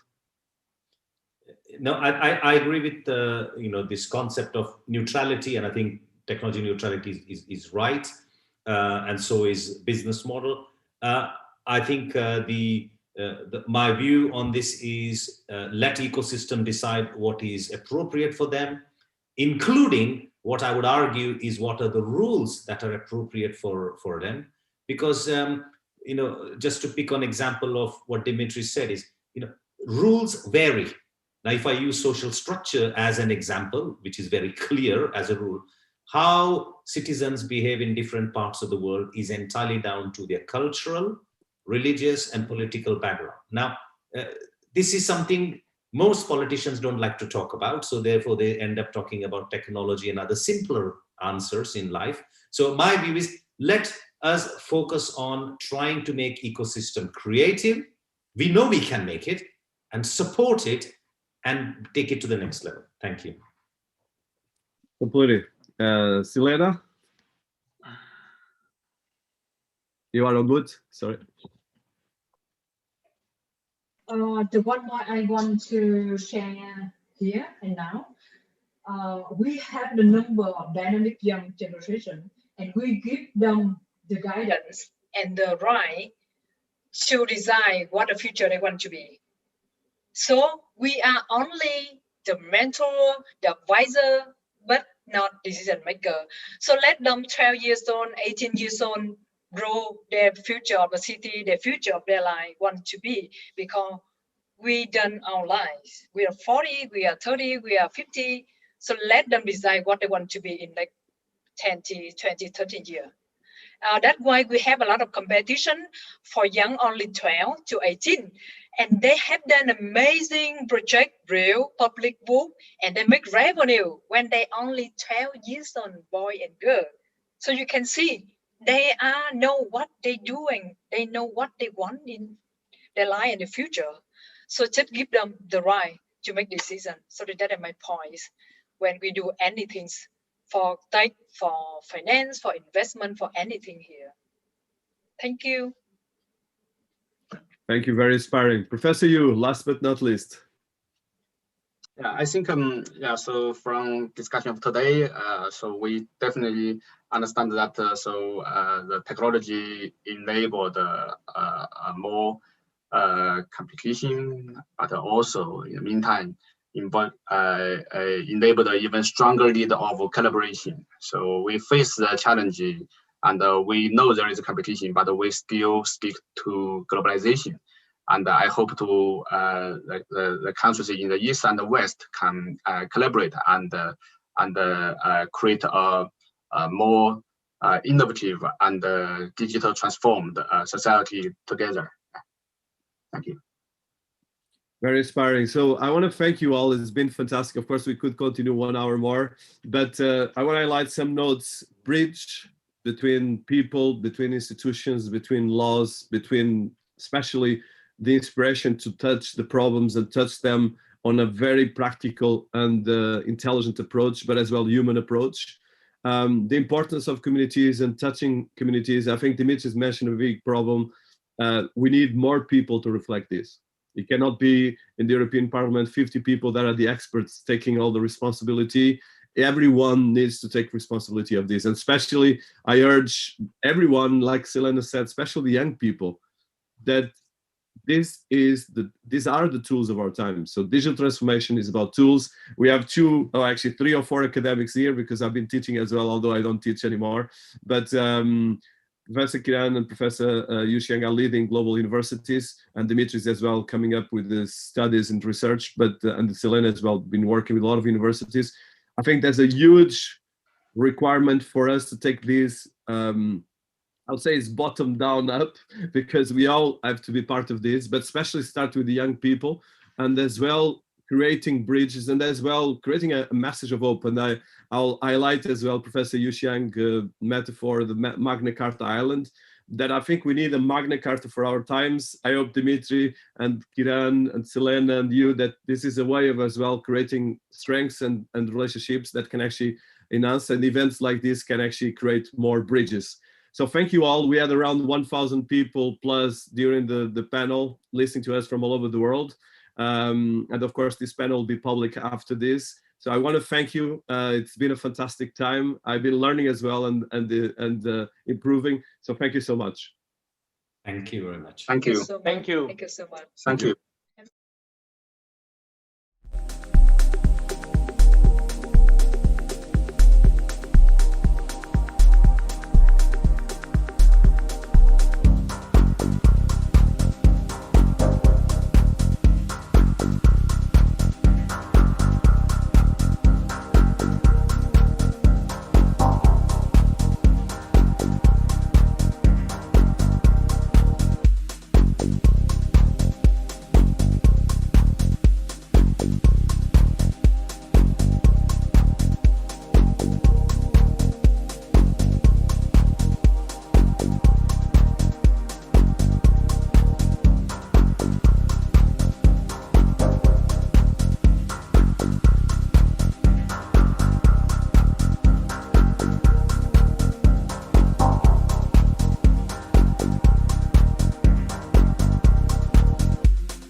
Hi, good evening, good morning, depending on where you are in the world.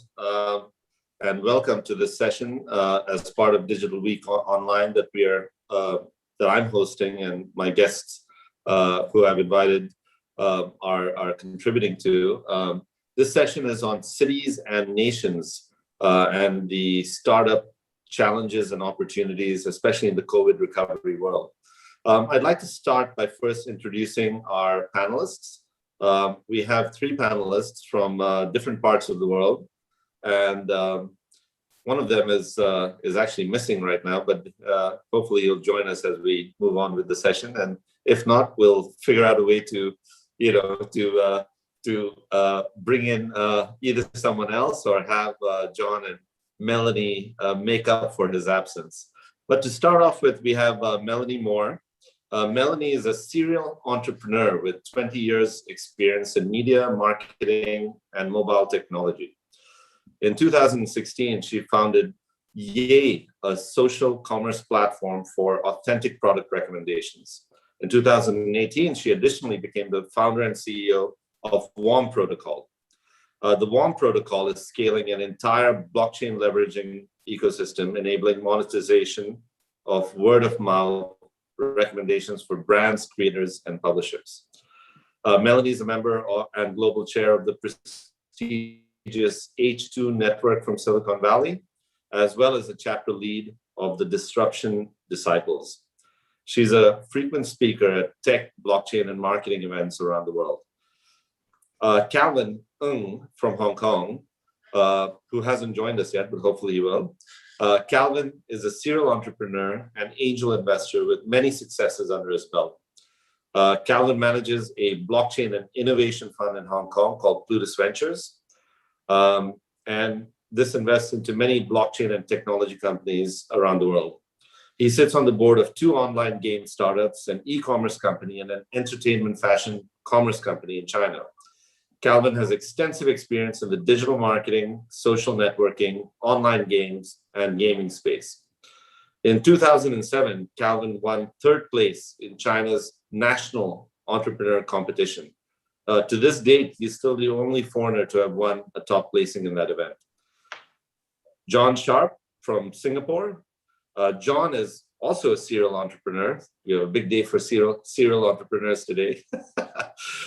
John is a serial entrepreneur and investor, the co-founding partner and chief architect of Hatcher Plus, a next-generation data-driven venture firm that utilizes a massive global database in combination with AI and machine learning-based technologies to identify early-stage opportunities in partnership with leading accelerators and investors worldwide.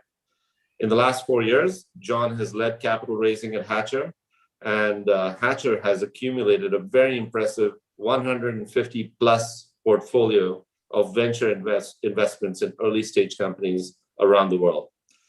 I'll quickly introduce myself, and then we can go through some discussion topics relating to our panel today. I'm also a serial entrepreneur. So I actually come from a banking background, and I'm almost ashamed to say it now, 30 years of experience in banking. I don't know, every year I have to keep updating it by 5 years, it seems. Maybe, 1 year is a dog's life for us these days. But I left the banking industry 12 years ago, and I've been involved in various entrepreneurial ventures in renewable energy, in media and entertainment, and now for IR technology. I'm CEO of a company in Hong Kong called Deutsche Million Ventures, which I categorize as a venture building companies around 4IR technologies such as fintech and digital asset exchanges in particular, and startup investing, of course. So with that, let me start the discussion. I think it would be interesting, since we have the benefit of having a small panel on this call, I think it would be interesting to hear a little bit more about each of your businesses, John and Melanie, and to understand exactly the type of focus that you have with your current commercial initiatives right now. We can start perhaps with Melanie. Okay, thanks Asad for the lovely intro, and Digital Week for hosting this event. I'm coming out of media and marketing 20 years and dived into blockchain technology around 2016, 17, and started then developing the WOM protocol since 2018. And as I'm coming out of this media and marketing space, I saw this great misalignment of interest in the publishing and media industry, where we know it when we are using YouTube, the highest engagement is the skip button, skipping the ad. No one kind of wants to see these ads anymore. And therefore the question is, in the future, how can publishers, how can social networks monetize when people tend to have a skip and a swipe finger? And what format would people watch? And this is where we discovered word of mouth marketing, the oldest marketing on planet Earth, the most effective form of marketing. And we wanted to build a whole suite, a whole ecosystem of technology to leverage word of mouth marketing to enable everyone who's making product recommendations to monetize them, and to allow brands and advertisers to tap into this gold mine of content and use it instead of advertisements.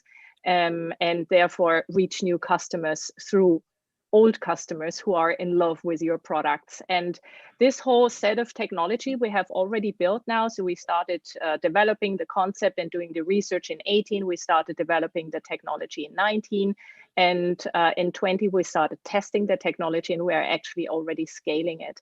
We have integrated the blockchain leveraging MarTech solution in the first birth-giving platform, but you can integrate it later on in any e-commerce platform, in any social network. And wherever someone is making a recommendation, this recommendation runs through an authentication process where actually communities are rating the content before the content shows up into a huge decentralized campaign manager, something comparable to a Google AdWords, which, as you know, Google AdWords is responsible for 86% of Google revenues. So it's a huge MarTech solution. And we have built something similar to that, but decentralized, meaning any social network and e-commerce platform kind of can be integrated and plugged in. And we're testing it currently, scaling it. And the beauty of it is, you know, when Bitcoin came up, and when people were discovering it, and the first miners downloading the software, installing it on the right hardware, and starting to earn Bitcoin for delivering their service to a network of computers. And that was coming out of a more geeky crowd. So you had to have an understanding of technology, of software and hardware to be part of this network. Now, what we have built is enabling anyone to mine by creating content, validating content, and delivering the content, being a platform that is the interface for engagement. And therefore, it's very easy. And I believe that this next phase of adoption in the blockchain and crypto space will be driven by easy use cases people can easily replicate, understand, and make use of. So that's why I'm also a fan of gaming and all the blockchain cases in the gaming industry. Now we have, you know, the rise of NFTs, and everyone is going crazy, and you hear it and see it across the news. And this is where I believe that, you know, this is the best opportunity to make people understand that this is the next phase of the internet, where we are. It's gonna, you know, revolutionize as we have today. We don't know how to live, it's like air when we are out of, you know, without internet, when the Wi-Fi isn't working.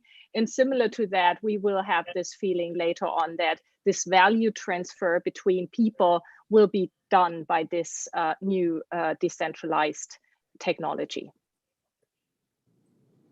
Wow, that's very, very impressive.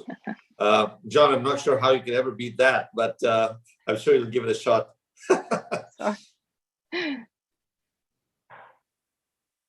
John, you're muted. You might want to unmute first to start. I think I'll just say nothing and just invest instead. I think that's probably the best response. Yeah, how can we invest in WOM, basically? Yeah. That was a great overview. It sounds excellent what you're doing there, and well overdue, I think, and with a very solid recognition of what the real world is going into. What we're doing is a little similar in a way. We're innovating in an age-old business. Our view is that venture capital, strange. So venture capital is a place that's supposedly populated by very high IQ, very well-connected, very smart people that understand success, understand how to scale business, understand how to recognize innovation and follow through with it. What we've found is that is all true with respect to businesses that VCs invest in. So they're great partners to have if you want to understand how to scale your business, grow, pull in capital, grow your business, take a piece of innovation and turn it and commercialize it.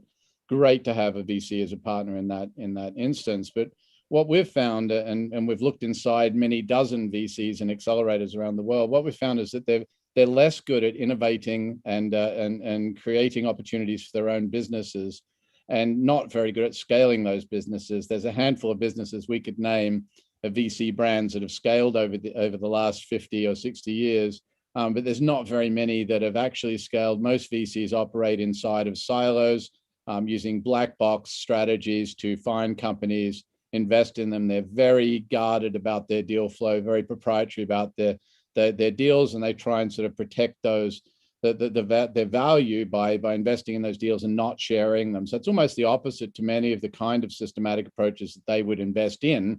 Their own approaches are these sort of these sort of non-innovative, highly manual, highly proprietary, siloed sort of technologies. And when I was running my first fund, I found that to be quite odd as a sort of mismatch between what the capabilities were of a venture capital company and what they didn't do themselves. We also did some research that found out that the average VC invests around $50,000 a year in technology and data. The average investment bank invests billions. And there's quite a mismatch. The VCs are still managing a lot of money, and we found that the investment in technology wasn't there. The investment in data wasn't there. Of course, there are some companies doing this, but by and large, we found this was a complete mismatch. And so when we finished our first, and we discovered something else as well. We discovered that basically every time you create a portfolio of seed stage companies, you can expect one out of every 100 of those companies to go on and have $1 billion plus outcome. And we also discovered that basically investors select at a rate of 1 in 100. So the idea that you can find a unicorn is a 1 in 10,000 bet. Now that infers that you need some kind of engine or some kind of systematic approach there to really have a predictable outcome. So at Hatcher Plus, what we've done is we've set about creating that. We've invested $10 million to date in technology and data, building a systematic, scalable approach to venture that enables us to greatly expand the amount of deal flow that we can have through our system, the amount of data that we can analyze, the amount of partners that we can have, our ability to be transparent. So what we're looking to do is really transform the venture industry by applying data, technology, different processes, and highly scalable approaches to venture investing, which we think is just super exciting because we believe this is the next wave of venture capital. And our ability to make good on that promise will create a new asset class that is more likely to return returns that will look like an index fund versus these sort of like highly volatile returns that you get when you look across the venture industry. So we essentially, to sum up, we want to create an index fund for venture, or a series of index funds for ventures across strategies, across sectors, across geographies, across stages over the coming years. We're already, as Assad mentioned, over 100 companies, well over 100 companies into this strategy. We want to build a portfolio of 1,500 companies that people can buy into in a much more transparent way in the coming years. And we're excited about what we can do with that. In terms of how this fits into a blockchain context, over the course of the last 18 months, we've been convincing our service providers and auditors and lawyers to digitize all their processes, how they touch us on the platform. And so the first phase is to do digitization of that. The second phase is to start hashing some of the components of that and move to a place where every single action that happens on the platform it can be understood, audited, recorded, and create this wonderful environment where we truly understand what's going on here and can trace this back over several years and see the results of all our activities. So I'll stop there, but that's how this kind of fits together a little bit with what One Protocol's doing.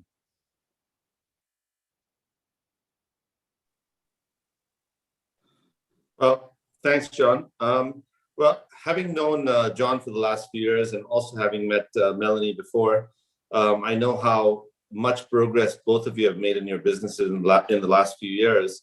And John in particular, since we are in the same neighborhood, my being in Malaysia, you being in Singapore, and us exploring common ventures together, as well as, of course, Deutsche Malayan Ventures and our group being startup and seed stage investors also. I know how truly disruptive the Hatcher platform is and how exciting it is for the startup investment community. As a banker in my earlier years, although these days as a techpreneur, I don't like to admit I ever was a banker, but as a banker in my earlier years, I like to recall how startup investing was just never ever part of our institutional investor portfolio, and and it still is very difficult actually for large family offices, large institutions to put small ticket sizes at work, in a broad enough portfolio. Yes, you have large startup kind of clusters like what you see in Y Combinator, 500 startups, plug and play. A lot of them, good or bad, are based out of Silicon Valley. I think the trend is still accumulating around the world, but it's still not enough if you want to put $100 million to work right away. You can do that with SoftBank. You can do that with other large private equity companies because they target kind of bulge bracket, as they call it, deals. But it's very difficult to write $50,000 or $100,000 checks and do that 1,000 times and accumulate a portfolio. And Hatcher has targeted that part of the challenge in the marketplace. When I speak to some of my family office and H&W type contacts in my network, I always tell them that I said, you need to allocate 101 in finance is that the earlier you invest, the higher your return. Yes, the higher your risk as well. But where Hatcher is approaching it through its AI-driven approach is by essentially mapping that risk out in such a way that it's predictable, so that it's not just, well, one guy is going to make 1,000 times and another guy is going to lose it all. In between, there's a happy medium, and that happy medium is driven by sample size, by portfolio size, by the amount of data that you absorb into your approach, and that's what Hatcher has been doing very successfully. So I really commend him on what he's achieved and successfully sort of like taken to the next level of growth. And Melanie, equally, I see you over the last year or two, really all over the social media platforms and the global conference and networking platforms, and making a very strong voice for these disruptive new innovations. What you just described about WOM, is a window into how big that opportunity is, how truly kind of like how much it can move the needle. And it's encouraging to see that, we have this type of, that you have this type of success with these type of disruptive ideas. Sometimes disruptive ideas are great, but they're just that. They're disruptive ideas that end up like, just sort of fiddling around at the fringe. But I think both these initiatives have successfully moved the needle. So I congratulate you on that. Let me take a moment to introduce our, I would call him our sub-panelist, not because he's a subsidiary in any way, but because he substituted for Calvin, who was unable to make it from Hong Kong. And it's pretty impressive that he managed to do it in 5 minutes when I gave him a text saying, hey, do you want to join a digital online conference? And he said, sure. And I know why he would say that, because he's no stranger at all to media and the conference platform. He's really a big advocate for startups and for the digital transformation agenda, both in Malaysia as well as regionally, and has a very strong voice here in all of the public platforms, including television, radio, etc., where he's featured fairly prominently. So I'd like to welcome Aaron Sharma to our little forum here. Aaron is a serial entrepreneur. I think we've heard that before. Aaron is a serial entrepreneur with experience in technology, digital media, and retail. He founded Touristly in 2015 and sold it to AirAsia in 2017. Touristly was later rebranded to Vidi and has now become AirAsia.com, where Aaron remains a non-executive board member. He's a general partner in Scale Up Malaysia, an accelerator looking to help startups build and scale it to the next level. And Scale Up Malaysia has a target of investing in 50 companies in the next 3 years.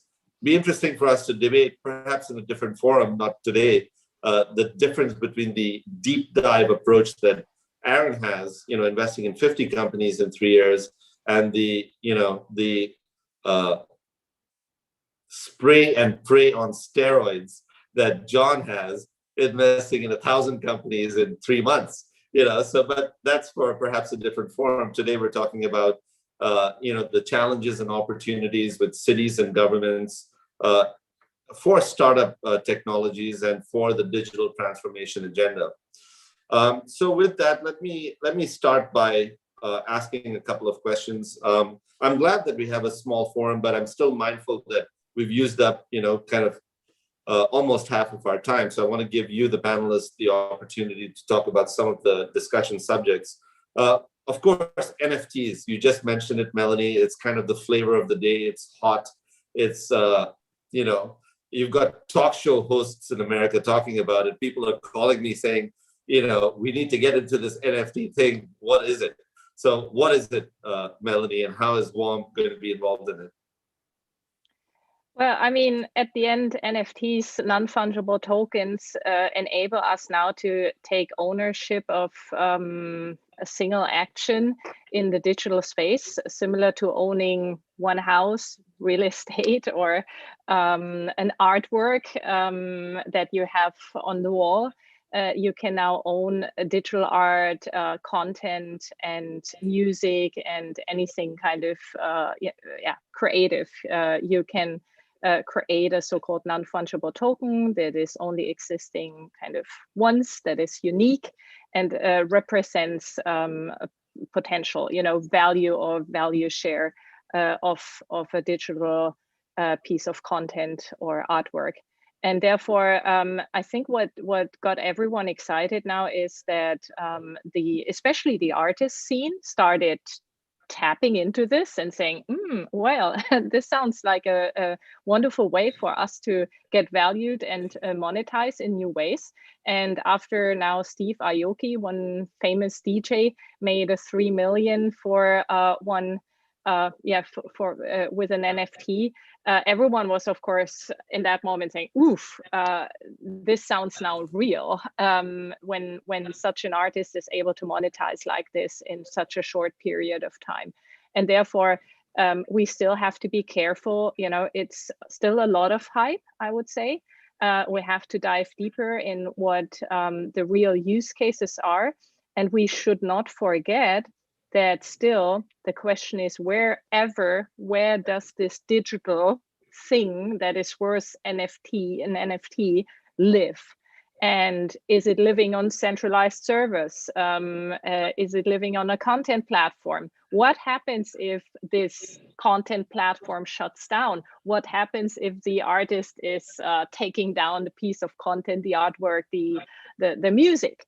And therefore, I think we need to understand exactly, what the technology is made for and what it can do, and where are still, the risks. And I think we shouldn't, push too much of the hype and just, of course, embrace it, because at the end, it allows us now to speak about it. More people are looking into it. And when they are looking in NFTs, then they're also looking into Bitcoin.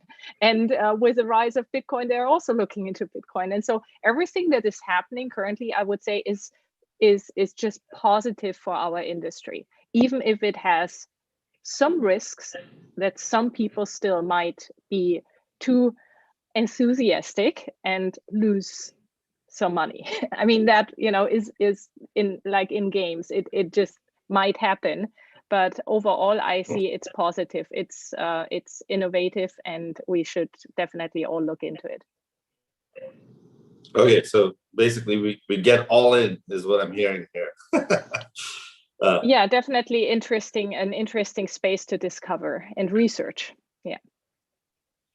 Okay, thanks. I mean, I think, you know, it's always interesting to look at these successive trends that emerge and capture the public imagination. It's NFTs today, especially in North America. But, you know, if you look at even what Robinhood did and the whole GameStop phenomenon, that was quite a phenomenon. I mean, quite a cultural revolution that's happening and still is being debated.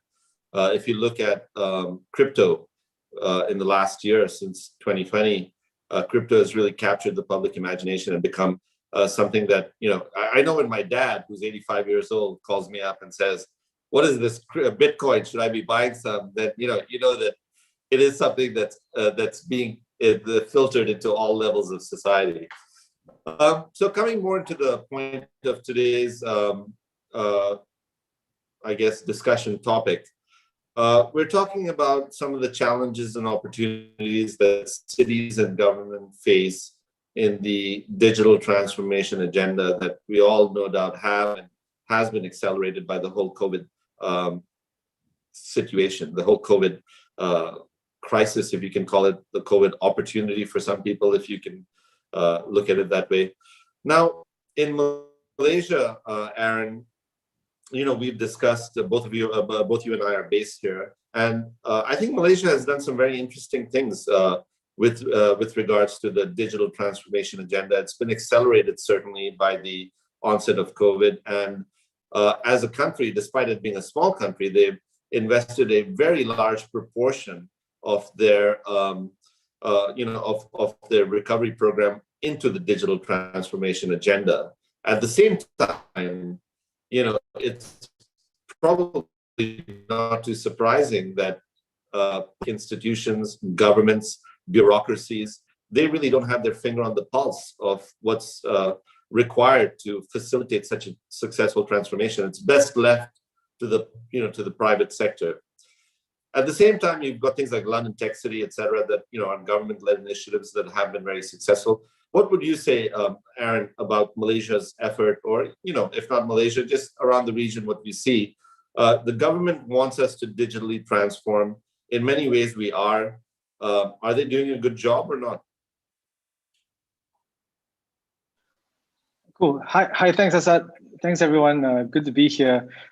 Yes, it was pretty last minute coming aboard. I mean, you literally called me like 5 minutes ago, but it's good to see familiar faces, and, you know, nice to. I hope you've already had a couple of tigers or whatever it is. You know, since it's 7 p.m. over here. Yeah, I should have grabbed one actually.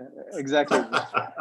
Yeah, but to your question about like Malaysia as a country and the way it's responded, we just had a rollout of what's called the My Digital Blueprint by the Prime Minister a couple of weeks ago. And, you know, I've been kind of public about my views about it, but I think maybe I'll start with what I think is kind of interesting about what the country has done.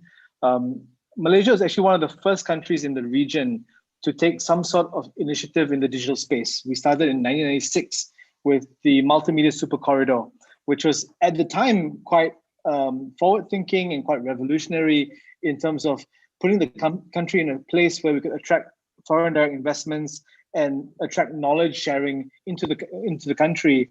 And back then, of course, the M in MSC stands for multimedia, as you may be aware, which is now a different thing altogether. Now it's more about digital economy and about developing the digital development of the country. So we did a really good job back in the day, and some would say that in the last 20-some years, we may have kind of lost our way, and I guess these things happen with like new governments coming into place. But I think, and over the years, what's happened is we've had multiple agencies within the government spearhead different types of support for the digital ecosystem. So there were guys who focused on like, the what we call the below 40 community, people who are a little slightly impoverished, the guys who focus on the startup ecosystem, the guys who focus on SMEs. And I think there are different agencies that have come into play.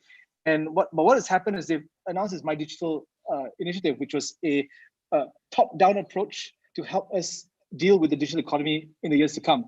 And the most significant thing about it is that the Prime Minister himself is chairing a council to kind of drive the digital economy, which to me is a great signal, because it shows that the highest levels of government are saying that the digital economy is important to the economic growth of the country. And that's what we're putting behind this initiative, right?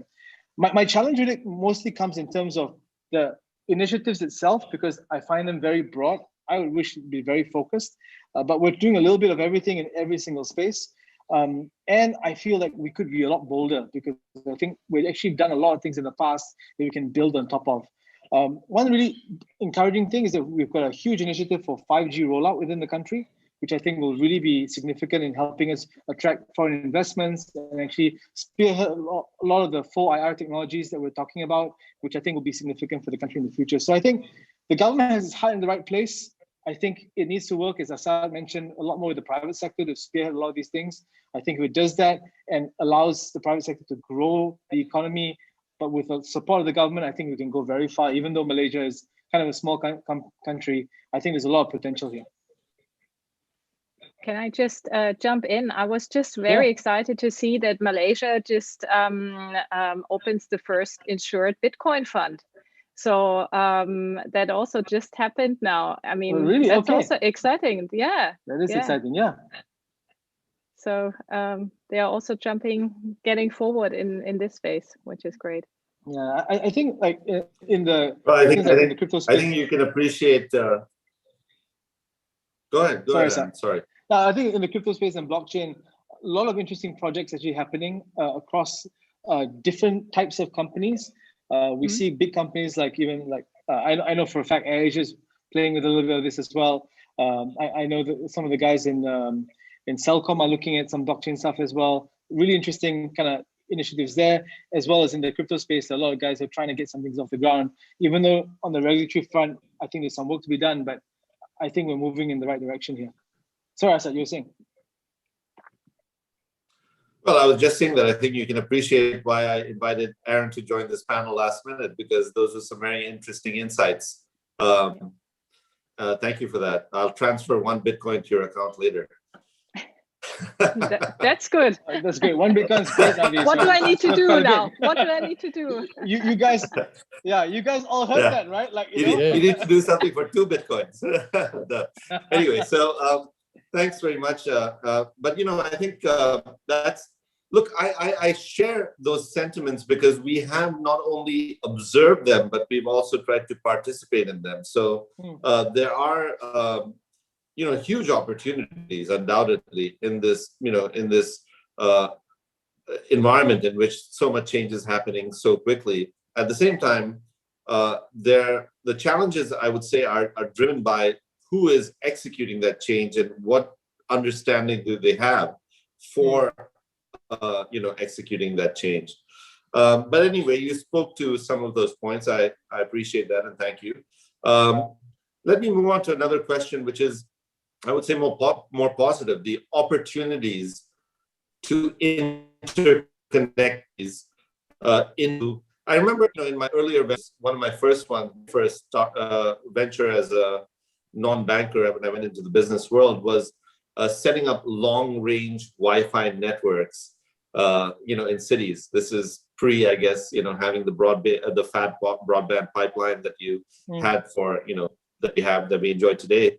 But in that, there was a very big incentive for various cities to interconnect with each other. So they effectively created a meshed network that benefited from each other's capabilities, that allowed them to share loads and capacity, that had economies of scale in terms of the infrastructural elements of the rollout.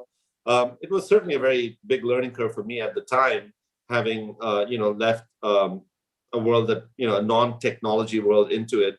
Now today, I think the same opportunity exists in tying smart cities and tying, digital technology sort of hubs into each other. Melanie's in Berlin, John's in Singapore, Aaron's in Kuala Lumpur, and people are all over the world. How can we benefit from tying these cities into each other? How can that accelerate the change of digital transformation? Can I pick up on that? I think one thing that I've noticed, I used to work in the satellite industry in the 90s, and satellite is a point to multi-point technology for the most part. Yes, you can have a phone call via satellite, but for the most part, you put a satellite up there with the objective of broadcasting to 10 or 15 or 100 million people one piece of content. And I think what we're seeing right now is a transformation, and you mentioned Robinhood, you mentioned these various other democratizing technologies. What we're seeing is a transformation, I think, away from an internet that still operates on a point to multi-point basis.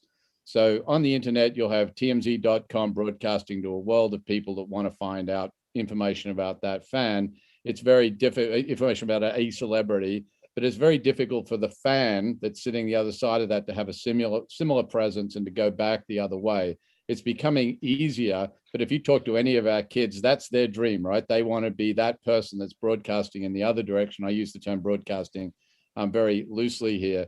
And I think one of the trends that we're going to see is that one of the things that drives me batty, by the way, is when I see that BBC thing that opens up with that promo with just the major cities of the world crossing the screen.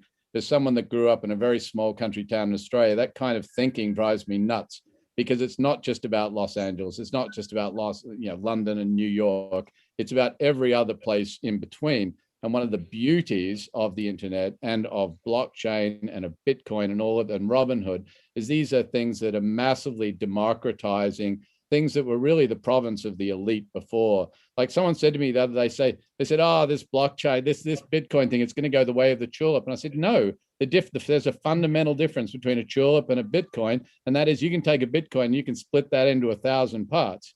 You can't take a tulip bulb and cut it up. You've got a fractionalized approach to wealth creation here that's available to everybody. And I love the fact that Bitcoin is available to folks in the middle of the desert in Australia, and it's available to people sitting in the middle of New York. I think that's a wonderful thing.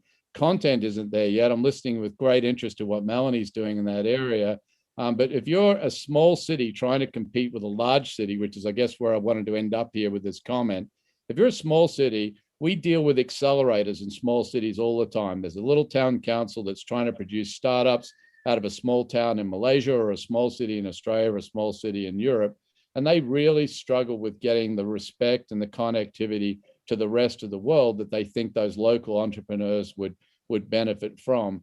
And what I see happening now through the efforts of Hatcher, but also with a lot of other folks like Plug and Play you mentioned earlier, is you see a lot more connectivity being formed between tier 2, tier 3 cities. China is doing an excellent job of this, by the way, of connecting all of these cities at various levels such that there's more of a greater leveling and that we're all sort of living in one big cyber city, which is, I think, where all this ends up.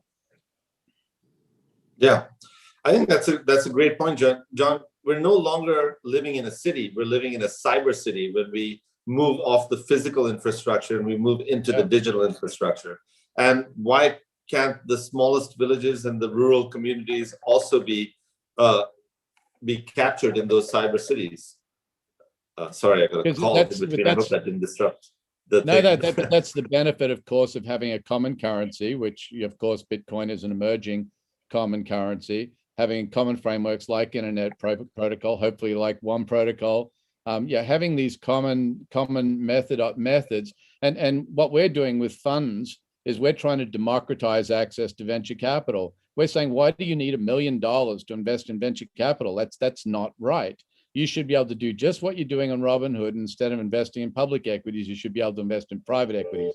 Now, we've got a way to go. I can see Aaron nodding there because I think he probably agrees. We've got a ways to go from a regulatory perspective, but I fundamentally disagree with the concept that I, as an individual person, should be able to go out and buy something like Tesla, but I shouldn't be able to buy a startup in my local community without, somehow entering some kind of gray area from a regulatory perspective. surely there's still, I mean, the last mile inclusion and, capturing the bottom of pyramid, as they call it, communities like rural communities, farming communities, etc., that are sort of offline still and don't enjoy the benefits of the whole digital revolution. Surely that remains a problem and also an opportunity. Perhaps interconnecting, kind of hubs, don't have to call them cities anymore, but just hubs that allow for the, for the spoking of that, of those solutions to reach and penetrate into the last mile communities can be something interesting. And vice versa, coming back the other way as well. I saw a thing, just a very quick story, I saw a thing the other night on Australia where this guy was using AI to spot weeds in his crop. He'd put video cameras connected with an AI machine. It's basically in the middle of Queensland, somewhere in Australia. And as he ran his plow across the crop, it would spot the weeds and would put just a tiny little bit of pesticide on the weeds. And at the end of the story, the reporter said, yeah, what has this done to your cost? He said, well, it's reduced my cost of weed killer by 97%. And I immediately took the reaction of that going, wow, as a consumer, you've just decreased the amount of weed killer in my food as well by doing that. And then, but the thing that really came across is this is a guy in the middle of Queensland. He had no idea that this is a technology that could scale just right around the world. And so it probably stops there as an interesting story from a country town in Australia. But one of the things I would love to see happen is for that guy to be able to go on the internet, connect his idea, and then have that reach out and connect with investors around the world that may have an interest in that thing. And for that guy to know that those kind of opportunities exist equally for him, as opposed to some guy that's sitting in the middle of Silicon Valley. Right. Okay. So now, go ahead, Melanie. No, I just wanted to understand. So thinking about any sort of crowdfunding, and we had the Kickstarters already, some years ago. I think that's now this interesting opportunity when we think about Kickstarter. And for example, I think Oculus, the first VR glasses that were coming up there, and people started investing in it and giving I don't know what it cost at that time to participate, $800 or something to get the first prototype. Or something like this. I have no idea. And then, they finally got their Oculus, and the prototype, and really they helped building the company, right? I mean, this is what, after this, and now Facebook acquired it. And at the end, what do these people have today that really empowered the first prototyping of this new innovation? They have an old prototype probably somewhere in the cellar, right? If they would have had, for example, Oculus token, or, something that, that very well said. Yeah, that can rise in value over time, they would be better off than just being a tester of a prototype version. And therefore, so here's something that created billions of dollars in value, but for regulatory reasons, Kickstarter was unable to give them a token or some other form of security that would have rewarded these people who created this value in the first place. You're absolutely right. Exactly. Yeah. So just wanted to add this example. No, I think it's a very interesting example, Melanie, because it got me thinking of something that is a problem I've been trying to solve for a long time as an entrepreneur, which is as a banker, I had a joke that we could raise $1 billion lunch. It was very easy. You just pick up the phone and 5 institutions all give you, $200 million and you're done. Big, large, publicly listed companies have efficient access to capital, whether it's debt or equity. Small startup companies have very inefficient access to capital. It can take you years to get a business off the ground. And even once you're getting going, you're still participating in kind of there's a lot of white space there that one has to fill up. Admittedly, I think private companies, especially the sexy unicorn stories, have managed to achieve valuations that exceed what perhaps the public market would give them.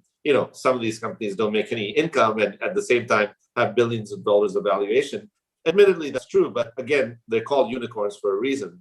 That's the exception, not the rule.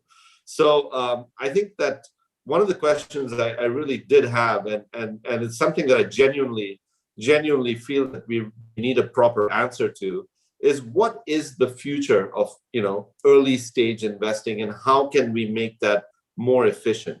How can governments help with that? How can other stakeholders help with it?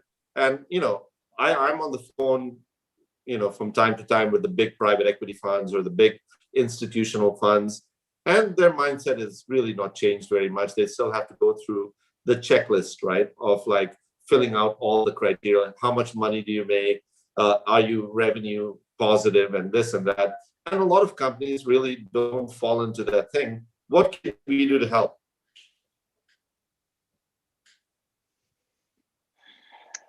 Difficult question, because at the end it's the regulator, right? I mean, there needs to be a discussion with wherever you're setting up a structure that allows people to invest into equity in an early stage, like Hatcher is doing it. I think John is a trailblazer, and we can learn from that also in other cities. So John, I hope you speak already to some guys in Berlin.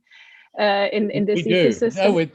No, I've been to the factory in Berlin. We've actually got a couple of our partners that are trialing our software there at the moment. But to pick up on your comment just now, I think one thing I noticed, we're just out at lunch today with some very senior executives of a bank here in Singapore, and one of the things we're talking about with them is how you change the perception of early stage investing, because right now it's viewed to be extremely risky. But the analysis that we've done is, well, it's actually not very risky at all. You just need to do it a lot.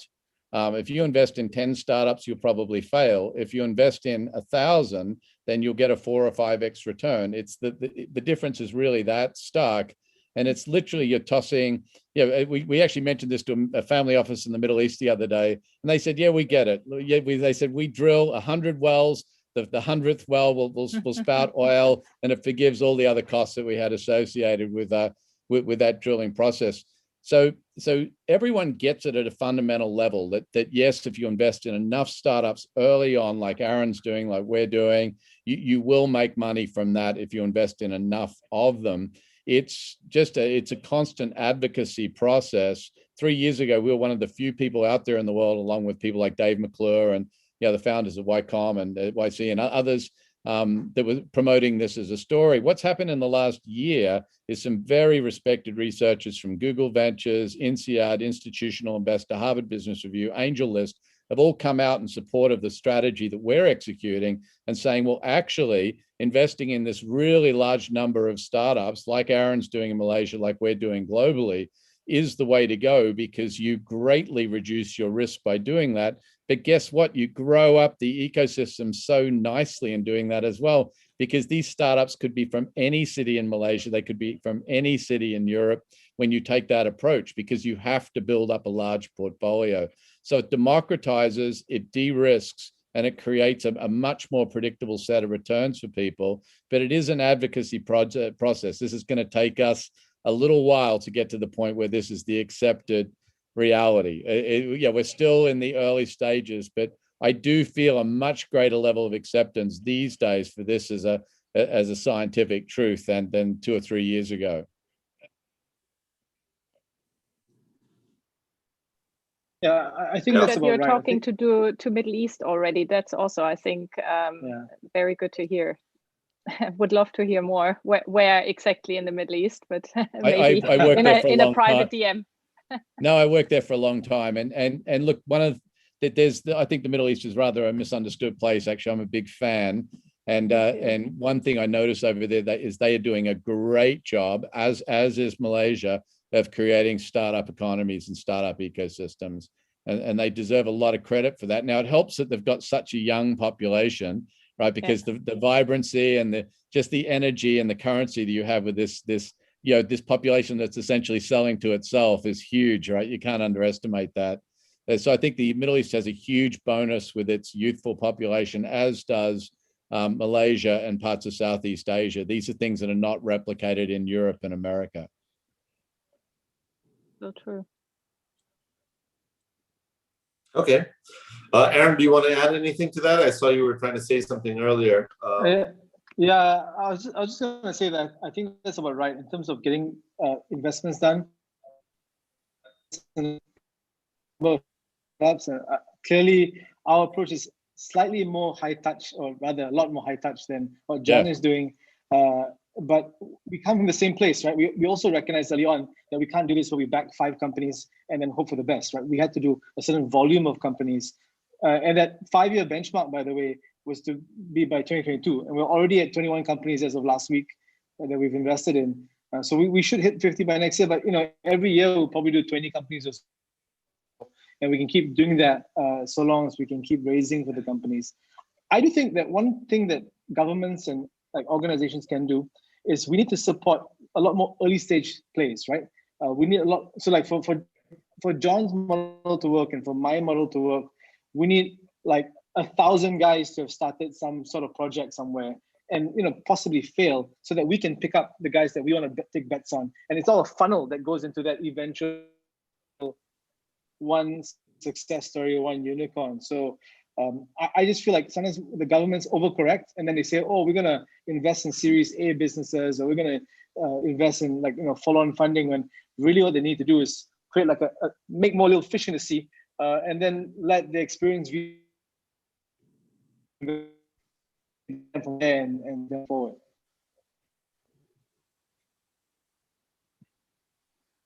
Yeah.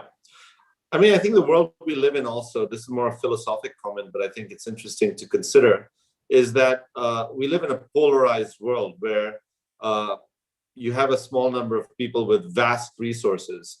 And for them, we have to create these type of portfolio approaches to addressing this opportunity, which I think John, someone like Hatcher, is doing. And we also have to create scalable, groundbreaking opportunities, which, Melanie, someone like you, is doing, which, are interesting enough to attract their eyeballs and attention. And the rest of the world is, I don't want to call them bottom of pyramid, but, you really have this polarized world where a small number of people, are thinking in the hundreds of millions and billions of dollars, and a large number of people are thinking in the hundreds of dollars or thousands of dollars. You mentioned the crowdsourcing solutions to deliver capital to companies, and I think something like we were talking about, the cultural phenomena like Robinhood and GameStop, something like that shows you there is also power in that segment. If you can organize ways to funnel their interest into opportunities, even though people may not be writing $100,000 checks, they might be writing $100 checks, a way that allows that community to reach those opportunities. That's also a powerful thing. It will be transformative for for the companies that are looking for capital to do that. Look, I think it's Germany, kind of, for example, I really agree with Melanie, what you're saying, and I think it's kind of backwards that as a 25-year-old, you haven't earned your stripes yet as an accredited investor, so you can't invest in the kind of stuff that could actually multiply your wealth by many, many times, right? So you have to wait until you've multiplied your wealth by other times, become an accredited investor, and then when you've got a wife and kids, and the part I'm speaking as a male here, but when you've got all these other, you've got a mortgage and all these other things to support, then you're supposed to turn around and support startups. It's all backwards to my mind. You should allow millennials to invest in millennials, and we should loosen up the regulation to the point where we just facilitate the creation of these technologies by more of a global approach, and just loosen up the regulations a little. And the thing is that especially not even millennials, Gen Z, the very young ones, they are already doing it, and they are doing it with crypto, and they don't care about regulation. So it's somehow happening, and I see them in all these Telegram groups. You have all these crypto kids already out there, and they're just investing in NFTs and investing in all sorts of, blockchain and crypto startups. And it's just happening. They just take it. They don't ask. What did Peter Thiel say? He said that he said creativity is innovation in the face of regulation. Yes. I think it's very well, the line very well stated. Yes. All right. Well, I think we're just warming up as a panel. I think we could probably go on for a couple of hours. But as John's backdrop has indicated, And clearly that's a real backdrop that he has, because it started bright and sunny in the evening, and now we've advanced into the sunset. Melanie is in LA, and it's probably 3 a.m. her time. So thank you very much for making me 3:30. Okay, well you can go out to the clubs. So thank you for staying up for us, or waking up early, whichever end of the stick you're on. Aaron, thank you very much for joining in at last moment. Really appreciate that. It was fun. Thanks, guys. That Bitcoin thing was a joke. You understand? I'm no. The witnesses. I'm a satirical host. The whole world has seen it. Yeah. Witnesses.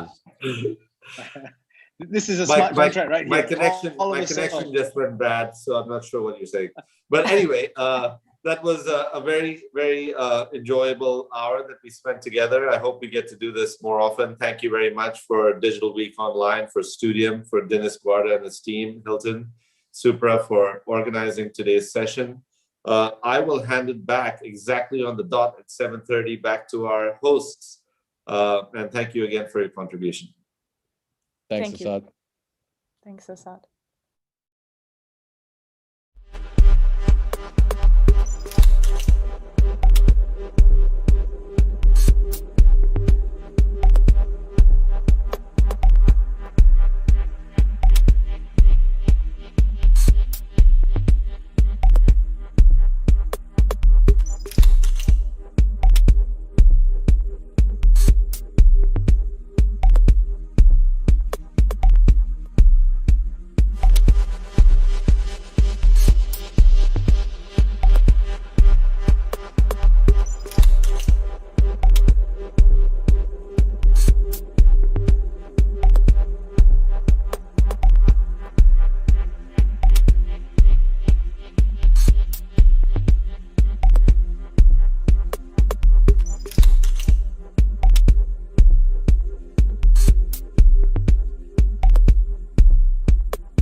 Hello, ladies and gentlemen. Welcome to this panel on Digital Exchange 4.0, centralized versus decentralized. My name is Hiranda Misra. I'm your moderator for this panel discussion. And I have with me some great panelists today across the digital assets ecosystem. We'll start with briefly having them introduce themselves and their kind of take on this area before we head into questions. So we'll start with you, Alex. And you're on mute. It's the usual unmute button. Hi, pleasure. Thank you so much. Someone's got to do it. Got to be done. Exactly that. So Alex Batlin, founder and CEO of Trustology. Trustology is a custodial wallet provider for institutional clients. So we serve service providers like brokers, exchanges, and payment providers. We serve institutional investors such as hedge funds and the new DeFi yield funds. And we're also addressing the needs of token issuers. And we're starting to get a trickle of corporates who are looking for a little bit of exposure to crypto as well. So very strong on making sure that we manage keys for kind of organizations and transactions. We do so at scale and high performance. We are on the temporary register with FCA. We're also insured, so full service solution. And we're also very strong on DeFi, big area now with kind of all the various different decentralized protocols for hedging, lending, borrowing. We support all of those transactions for any asset on Ethereum. So, and of course, we also integrate with centralized services like exchanges and clearing houses and ECNs. So, pleasure to be here. Thank you. Great, welcome. And over to you, Arshad. Hey, hi Harinder, how are you and how are the panelists? I'm Arshad Khan. I'm the founder and CEO of Arabian Bourse. We are going to be the first regulated exchange in this region to offer trading in crypto assets as well as provide custodial services. So looking forward to good discussions in this panel today. Great. And Mike, over to you. Hi there, everyone. So I'm Mike Kessler, CEO of Tokenize, which is an international exchange and network. So we have a securities trading system over in Barbados in the Caribbean, but we're also FCA regulated as a broker over here in the UK, and we're talking to various jurisdictions around the world about becoming regulated. So looking at how we can offer a true international tokenized securities exchange for alternative assets and helping more to do with the kind of SME market and bringing financial inclusion to capital markets. Great. And last but not least, over to you, Sean. Thanks, Andy. My name is Sean Kiernan, the CEO of GreenGage, which is a startup digital merchant bank. We're currently applying for a full banking license in the UK and Gibraltar. As of today, we help to facilitate loans against crypto assets. We've done approaching 200 million of volume. And like Alex, we're on the FCA temporary register for crypto assets and monitoring regime. Great. And since December, actually, I mean, we've seen the price of Bitcoin skyrocket, but that's had a positive knock-on effect with I think digital asset markets as a whole. I mean, there seems to be a plethora of announcements pretty much every day from large institutions on the asset management side taking exposure, and then the sell side increasingly coming in terms of services, and obviously even on the consumer side as well, with the likes of PayPal and Curve and obviously Coinbase as an acquisition, with institutional trading. So I guess my question to all of you is, and starting with Alex, I mean, how is digitization taking hold in the world of exchange trading and capital markets? And obviously, as it's moving so fast, I mean, how can participants make sure they stay ahead of the curve, given it is changing so much, and first mover advantage isn't always an advantage, really, as we know. And you're on mute again, Alex. Someone's got to invent one of those things where it just knows when you're screaming at your kids or talking on a panel. Artificial intelligence with blockchain, there you go. Answers on a postcard from the audience, please. Awesome. Yeah, so I think, look, we've seen kind of an interesting evolution in digital assets. First of all, the whole Bitcoin phenomenon started the direct market access participation. If you kind of zoom out, previously, most assets were intermediated, and whether it's e-money, whatever. So we saw centralized exchanges like Coinbase coming along, doing extremely well, and Binance, and offering effectively direct market access to the exchange. So centralized intermediary minus the broker to effectively digital assets, and providing their on-ramp and off-ramp across fiat. And that lasted for quite a while because essentially most people didn't have access to crypto and needed a fiat on-ramp. Then we started to see evolution. I think Binance Chain was one of the first to realize the movement to decentralized exchanges. And they introduced Binance Chain, which was optimized for atomic swaps and trading. And that kind of is moving along. And then came a number of decentralized exchanges like Uniswap. A lot of those did not follow the usual pattern of order matching. They are kind of based on liquidity pools and automated market making capabilities. So you have a kind of algorithmic determination of price. Essentially, the more you buy, the more expensive it gets. And it gives you this almost infinite elasticity of liquidity to some extent. Really interesting models. And actually, we're starting to see, for instance, a lot of that movement into decentralized exchanges. Uniswap took over Coinbase by volume in December for the first time, I believe.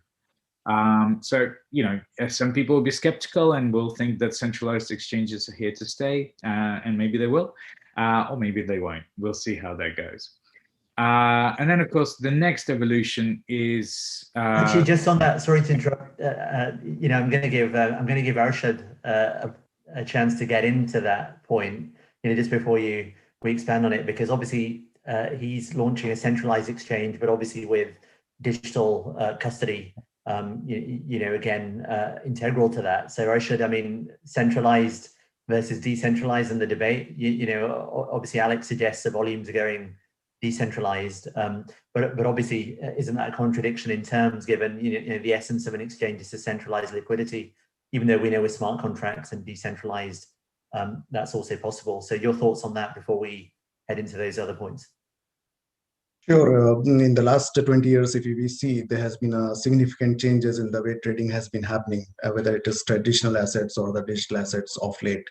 So what we have seen in the last couple of years, especially the way the digital assets or digital exchanges have come up and broken the boundaries of the traditional asset class exchanges that used to operate on a limited number of days or limited number of time in a particular day.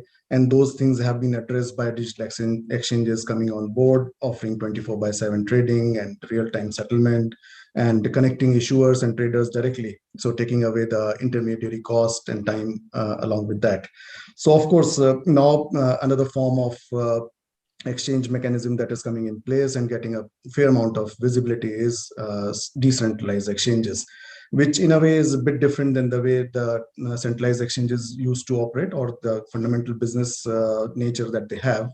But again, I come back to my own assumptions or my own perception in this area, where if we relate the issues that are very closely linked to digital assets, especially when it comes to financial crime or conducting the KYC, or having security issues in the system. So I think there the centralized exchanges have a better business model in terms of protecting the investors at the end of the day and conducting a more comprehensive KYC. And at the same time, when we bring a custody or clearing corporation in between, so someone who is acting as a central counterparty to a trade between buyer and seller, that gives an upper hand, or I would say an edge, to the centralized exchange business model. So I of course agree with Alex that both these exchanges have been very fairly new in the financial world, and the coming time in the next few years will really dictate where the trend is going. But I think to address the issues that the cryptocurrencies has always been maligned with, I think the centralized exchanges have an edge.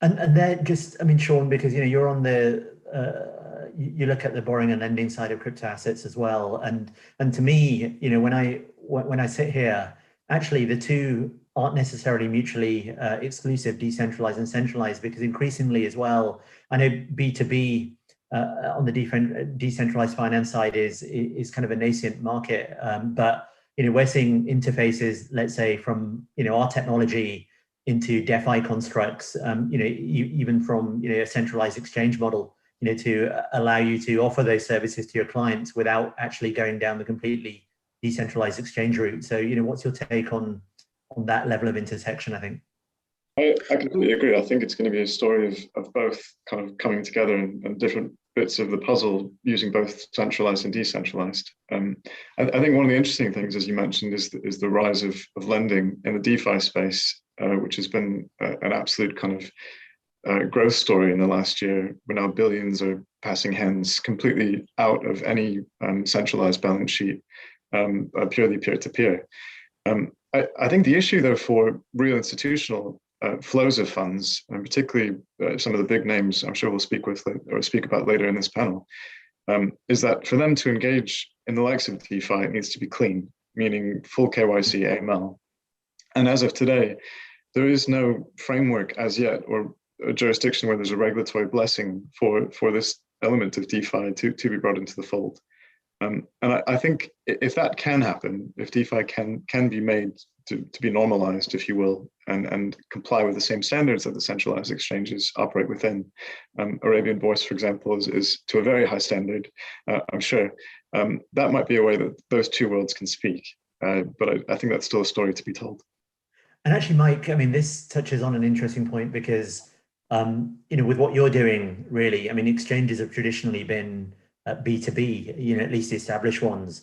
And now, you have a B2B construct, but you're also dealing with potentially direct clients, having access to a multitude of asset classes. Obviously, with that comes a different level of KYC ML challenge as well. So, what's your take on this, and what are the challenges you found as you're a market operator, that's got live licenses moving ahead? So we're kind of B2B to C, but we control most of the chain within that. So we still have to have a brokerage license in order to interact with the exchange. But the brokerage obviously can interact with those customers. So I think in terms of onboarding customers, I think the world is getting smaller in some ways, but more spaced apart in others. So I think in terms of KYC and AML checks and all the sanctions and PEPs checks, that's pretty much the same the world over.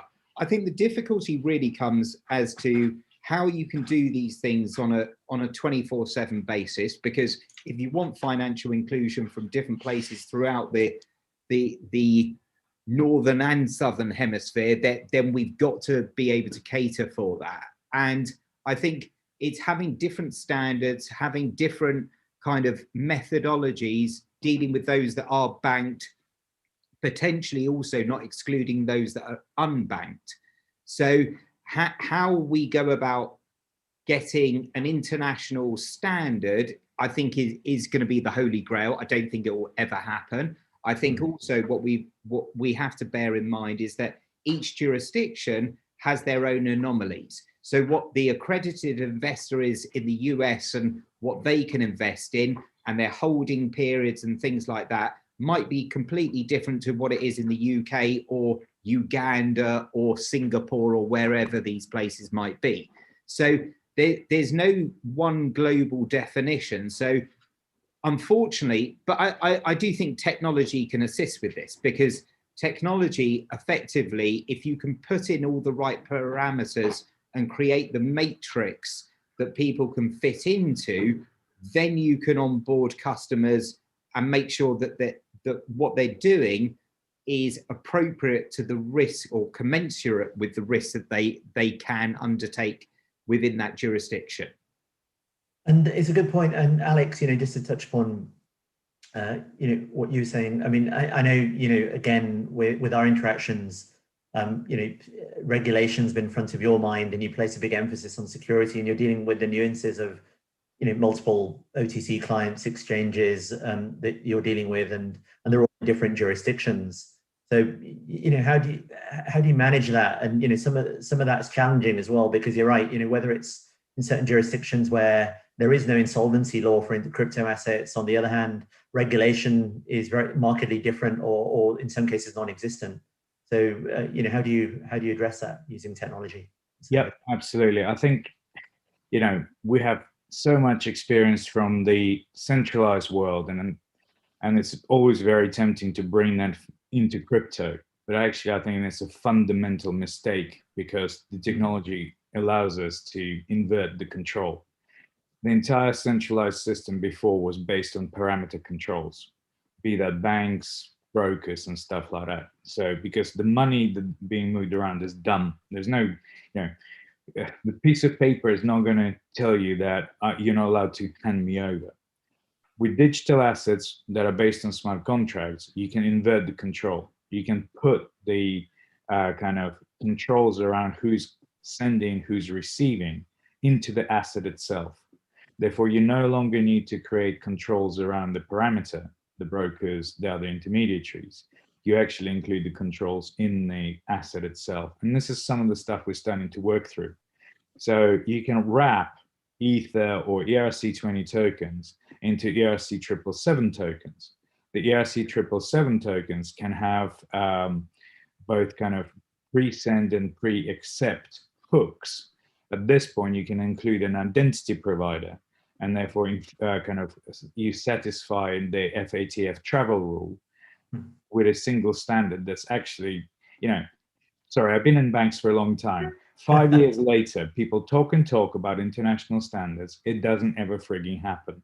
It's a talking shop for people who don't bother getting into technology. Once you get into the technology, practical stuff, you include an identity resolution provider for the send-in, for the receiver. The two operators exchange the required data and confirm the transaction. So you can create wrapped tokens that are compliant on top of the non-compliant tokens, mixing the best of both worlds. So I do think I'm afraid I kind of always see this institutional conversations that just focus on why you can't do stuff and why everything's difficult, blah, blah, blah, blah. It's not, it can be done. And actually, if you just understand the tech, you can have amazing solutions. And that's kind of the stuff we're working on. So I do think we need to break out of the mold that it's all complicated. It is, but you can solve that, and you solve it in new ways. Because if you solve in the old way, you simply end up with exactly the same cost and risk base as before, and there's no point in flipping to digital assets. So yeah, let's start thinking a bit broader, please. This is interesting, because Sean, I mean, obviously you're going for various banking licenses, but with that, recently, and we know that a lot of the major banks are working on digital asset offerings, but then you hear time and time again, even in the UK, we're not just talking, in jurisdictions like Mauritius and elsewhere, or where we're operating, but you hear time and time again that crypto businesses aren't necessarily being banked, or accounts are being cut off. And when I've had dialogue with compliance teams, or account onboarding, and with some banks, the compliance teams at the moment just aren't with the program, if you see what I mean, because they really don't look at risk from a level of equivalence. And as soon as I hear the word crypto, it doesn't matter what it is, even if you're just dealing with the fiat with them, there's alarm bells ringing as opposed to trying to genuinely solve the problem. So, how do you see that? And to be fair, some of the digital banks that have either launched or come into being, they don't fundamentally necessarily change the model, that's existed. But how do you see that, and where are you positioning that as well? It's a really interesting question. I think it gets to the nub of what Alex was saying. Where does the liability lie for taking these kind of innovative decisions and engaging with the new technologies? I think, in terms of our own journey and understanding of banking services for crypto asset clients or crypto transactions, we see the blockchain as a completely revolutionary factor, because it makes the transactions much more public and decipherable than it would be if it were just traditional fiat, which is point to point. We can see the whole network on the public blockchains of who everyone deals with, which I think is gradually settling in as people get their heads around what this technology allows in terms of transparency for seeing counterparties to transactions.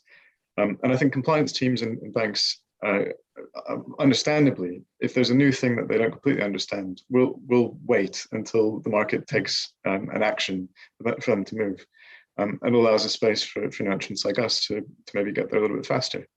I think the question on liability, and this is the tech versus kind of where can you point a finger if something goes wrong, is what the regulators are grappling with right now. And I can't speak to any of them particularly, but as a general kind of perception, I think that the theology or the thoughtfulness of tech is that we can solve everything, except ultimately, if there is a flow of fund transaction, which for whatever reason broke the code, regulators want to be able to point a finger at someone and say, this is something wrong that needs to be made right. And so what we're hearing is that, and these are kind of not yet public discussions necessarily, that some discussions are aiming maybe to look at the companies writing the code, or what Europe is doing with MiCA is bringing the code into the regulated space by default, saying anybody that touches money has to be regulated. Yeah, and this is interesting, Arshad, because again, with our interactions over the last few years, FSRA, ADGM, they've come up with a really good set of regulations. What I found was that there were a plethora of kind of provisional approvals or approvals for various kind of crypto asset venue plays. But I think, from where I sat, I found out that, the banking was almost an afterthought, even though that is now being addressed. So, how do you see that? Because of course, for exchanges to succeed, you need the ecosystem to digitize and a plethora of approvals, whether it's digital broking, prime brokerage, banking. How's it playing out in your region? Yeah, that's a good point, and that's the ecosystem that ADGM has been instrumental in establishing. Of course, they began with more on the crypto asset businesses when this whole regulatory framework was being designed, and then they expanded themselves to include the digital banking as well as the other ecosystem partners like the ETFs or the intermediaries. So that has been the lookout. But just if you look at this ecosystem from a one jurisdiction perspective, there the main problem comes, because there has to be a lot of hand-holding and a lot of integration between the various jurisdictions when we try to bring the other ecosystem partners, especially the banks, in this play. So that is some of the challenges that we have been facing from the traditional financial services institutions, because they are not limited to their one country jurisdiction. They're also exposed to a lot of jurisdictions or a lot of regulatory requirements that come in from cross-border, and with issues like correspondent banking, the SWIFT network, and things like that. So the moment there is a link between a bank and a crypto-related business, these peripheral service providers start having some kind of dialogues with the banking service providers. So we have been noticing these kind of issues that has been a bit of a hurdle in terms of how this kind of ecosystem can be really rolled out, how quickly and how smoothly. And this is certainly interesting because, obviously their EOE is interesting because, recently Dubai also announced that in the next couple of years, they're going to have their own crypto asset framework. Obviously there are things happening in Bahrain, but I guess, again, you're going to end up with a multitude of frameworks, albeit I guess you're pretty used to that given those types of frameworks are already existing, whether it's on the derivatives and securities side as well. But Mike, I mean, this, obviously you mentioned you're regulated in Barbados, and they're obviously smaller nation. Is it easier to implement new regulation? Is there a level of agility, or do you see some of the same challenges that our colleagues are seeing? You're on mute, Mike. There we go. Sorry. I think, yeah, I'm just copying Alex.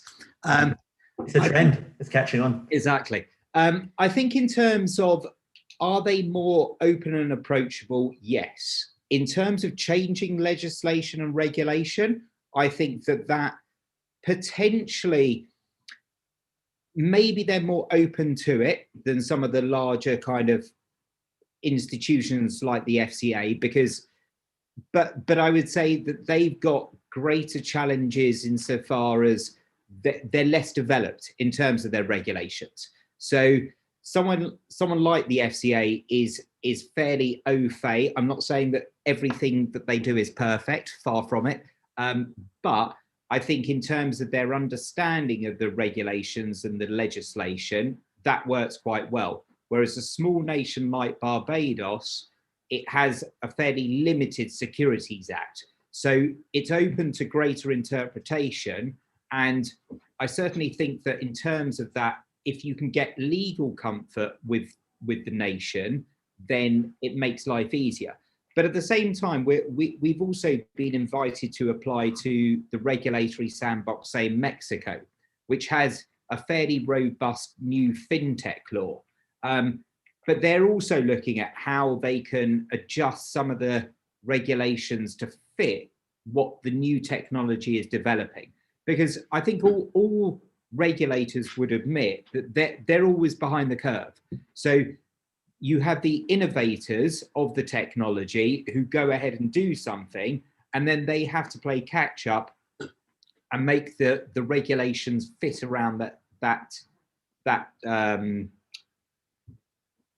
business model or whatever it ends up being. So I would say, yes, they are more capable of doing it, but everything goes fairly slow in the Caribbean as well. Yeah, no, I mean, it's certainly interesting. I mean, it's our experience with smaller jurisdictions. as well, albeit, Sean, I guess from your perspective, Gibraltar, you mentioned Gibraltar. I mean, what's your experience been with Gibraltar itself, vis-a-vis the UK, out of interest? I think Gibraltar is a fascinating jurisdiction in that it has a very robust infrastructure to begin with, and they've had to, as some of the other jurisdictions we've mentioned, look to innovation to stay at the fore of the market.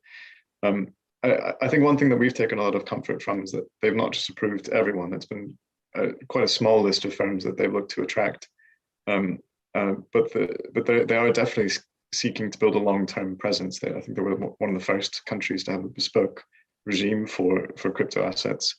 And one thing that I think this contrasts with potentially to the likes of, say Malta, which has been very vocal in establishing itself as crypto island, is that it sits outside of the EU, in which case the MiCA framework that's now coming into place, it still has a little bit of bandwidth to differentiate in Gibraltar.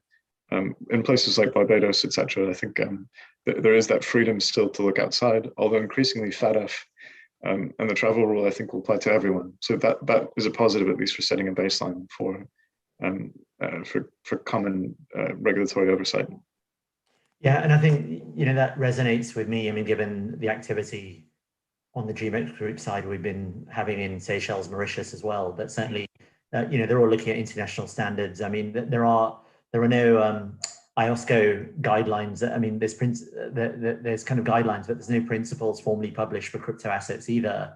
But increasingly now, as we deal with the regulators, they're kind of asking us to kind of demonstrate how we would comply. Although it's a bit strange because the existing Securities Act doesn't mandate that anyway. So we're in this period where that does allow a level of interpretation, as all of you said, but also, I guess, a level of innovation.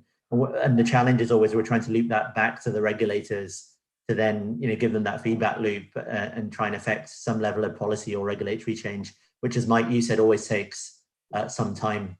But just touching upon what I said at the beginning about Bitcoin and the interest there, all the talk generally is about that as a crypto asset and interest in it, with various fund announcements and exposure and then more recently Tesla amongst others. Obviously on the security token side, I mean, there's a multitude of protocols, but when we're technically enabling it, a lot of the demand is some form of Ethereum token or wrapper, as Alex said. I mean, beyond that, and this is an open question to all of you. I mean, what demand do you see, in other crypto assets or other protocols for things like security tokens as well?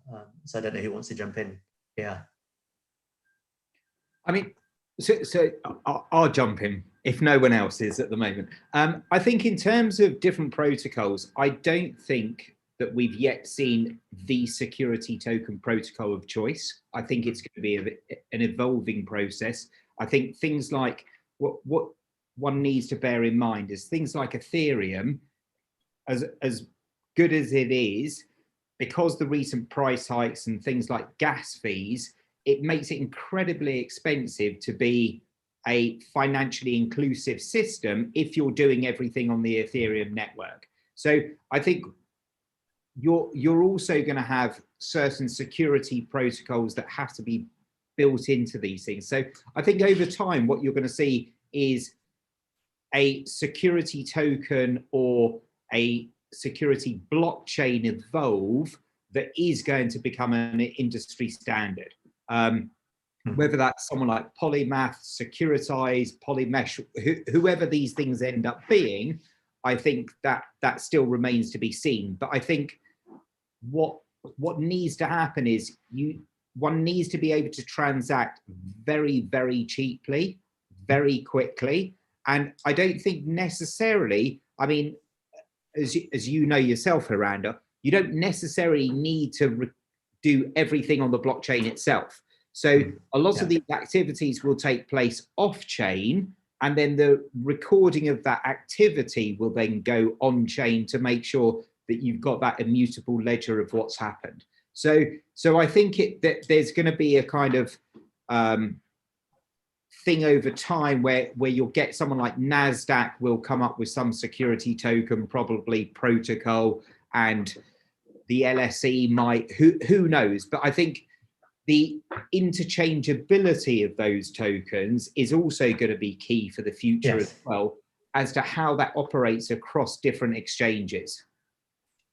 And this is interesting because obviously now all of a sudden, I mean, we've been used to traditional infrastructure evolving over decades. You know, you mentioned Swift earlier, and you know, multitude of other infrastructure, you know, fix on the order routing side. But now you've got multiple things happening on multiple blockchains. And obviously, you know, people do talk about interoperability, but as you know, Alex, it's an atomic problem more than anything else.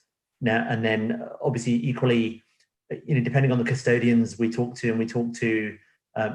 you know, the innovative neo ones like you, and then, you know, there's some of the more traditional ones coming in as well. But, you know, those that settle on chain and off chain, you know, there's a differing standard in terms of how they do things. So, you know, how do we get a level of sense, and you know, how do we use technology to knit together what's essentially now fragmented and more complex than it ever was, in my view?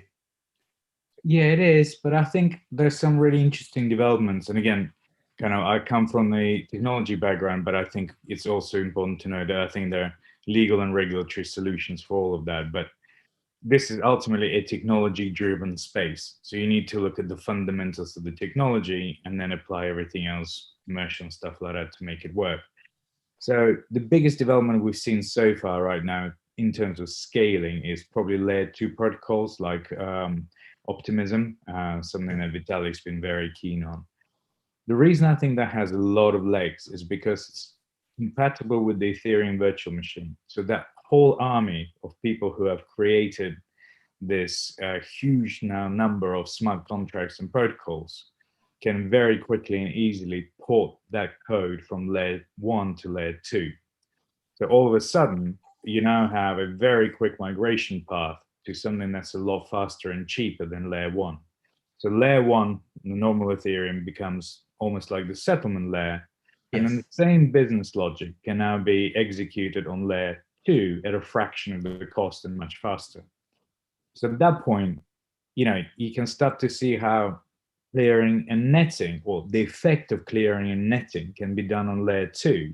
Because you are doing very cheap, very fast atomic swaps on layer 2. And then when you want to settle on layer 1, you effectively call in your rolled up transactions and unlock the funds on layer 2. And then, sorry, layer 1. So we're seeing, for instance, MakerDAO entering into that space with Optimism, and giving you ability to now deploy stable coins in layer 2. I think that's massive. So I think there's going to be layer 2 solutions for institutional adoptions increasingly coming up. It's obvious to people right now, but once you realize what the technology gives you, it's really, really interesting. The other thing that's, I think, really important for everyone to think through is, you know, the way I view whole DeFi space is the biggest, highly integrated marketplace of financial services and assets the world has ever seen. And the frictionless nature, with exactly the same wallet, I can borrow, lend, hedge, trade my assets without ever having to worry about, you know, capitalizing various different exchange accounts. So, you know, you have capital efficiency, your onboarding costs are virtually zero, there's no contract maintenance. So it's still early days and it's still hard to believe that this will take over. But I mean, I use this every day now. You know, I kind of manage my own finances. I'm getting pretty good return on my, you know, I leverage up my loans and all that kind of stuff. And it's freaking amazing. You know, it's just, if you got sizable amounts of money to kind of compensate for the fees, the agility of this network is amazing. And then also from a service provider, you know, one of the issues for me as a custodian, do I want to do clearing and netting integrations with 50 exchanges, or do I want to do one integration with a layer 2 protocol that allows me to tap into every exchange that goes to that? There's only one answer, therefore, you know, that's kind of feels like the future to me, because no one so far failed to dominate the centralized clearing and netting solution on their own. I think there will be really good solutions, but time and time again, anything that's super open kind of tends to win over in this kind of game because of capital efficiency and also kind of service provider costs of integrating. Yeah. So really interesting dynamics here. No, this is interesting because everyone gets obsessed. And the amount of times I read real-time settlement or near real-time settlement, but actually it's real-time netting that the market needs, because again, you want to then net settle and there's less overhead, irrespective of whether you're doing it on chain, off chain, delivery versus payment. And so those that talk about near real-time settlement, in especially institutional markets, don't really know what they're talking about. So like I see two ways. Yeah, layer 2 protocols, absolutely, it's a really exciting space. The other area, and it'll be interesting to hear Arshad and Sean's view on this, but the other area is at the moment, let's say Sean, you've got borrowing and lending services for Bitcoin, right? And effectively you can put up Bitcoin, take a haircut on that, and then you're lending dollars essentially in the most part, right? That's the market. But more broadly, if you're an institution now, you're taking exposure to Bitcoin, or you've got traditional bonds. I mean, you can't put up traditional forms of collateral beyond, let's say, cash on the digital side. You can't put up bonds. I haven't seen it yet. And then vice versa, you can't put up newer forms of collateral on the traditional side. So, I guess there's a market opportunity there. I mean, how do we solve that? And this raises a point that Alex mentioned, where at the moment everyone's kind of going into these walled gardens, getting exposure. This kind of relates into question to Arshad as well. But frankly, traders don't just trade in one place as much as Alex would like. They don't just custody assets in one place either. So how do you make that exposure and efficiency gain that's needed in this market? Would you have a view on that, Sean? Well, yeah. A minute now. I mean, it's a fascinating one. I think there's probably three different angles to address it. One is to trade on margin, where you have a single counterparty who just gives you exposure, and you then can net at the end of the day. And we've started to see the rise of some firms saying that they're prime broker outfits in the crypto asset space, and I think quite a few participants would welcome additional names with bigger balance sheets coming in that. But I think the two angles, one to what Alex was saying on DeFi acting as a multi-hub custodian effectively by nature of the tech, allowing transparency completely to see what the counterparty has in terms of collateral. I think that's great. And we're really excited about being able to tap into that ourselves as soon as there's some regulatory blessing to be able to place funds because of the returns you can get being outside of what you can get in the traditional markets. But I think the issue and the reason I think a lot of institutional players are still holding back is the question around what happens if the code goes wrong or if there's a hack. Yeah. Who can we turn to make that good? And it's what I was talking about before on the KYC side. And so I think the third angle that might be kind of the intermediate solution is a multi-hub custody model that allows a tech play. And here I'm thinking of like a Stripe type of thing. To connect the various custodians that have emerged, not only as pure play crypto custodians, but also now traditional names coming into the space like Fidelity and Bernie Mellon, and allow traders to access multiple custodians at the same time. And I'd be very keen to see that kind of tech emerge in the market, but curious to see where it evolves. And Arshad, I mean, your model, I guess at the moment, obviously you've got the exchange at the heart of it, and then you'll be launching with the most liquid cryptocurrencies, given that's the initial focus. And then you have your own custodian as well there.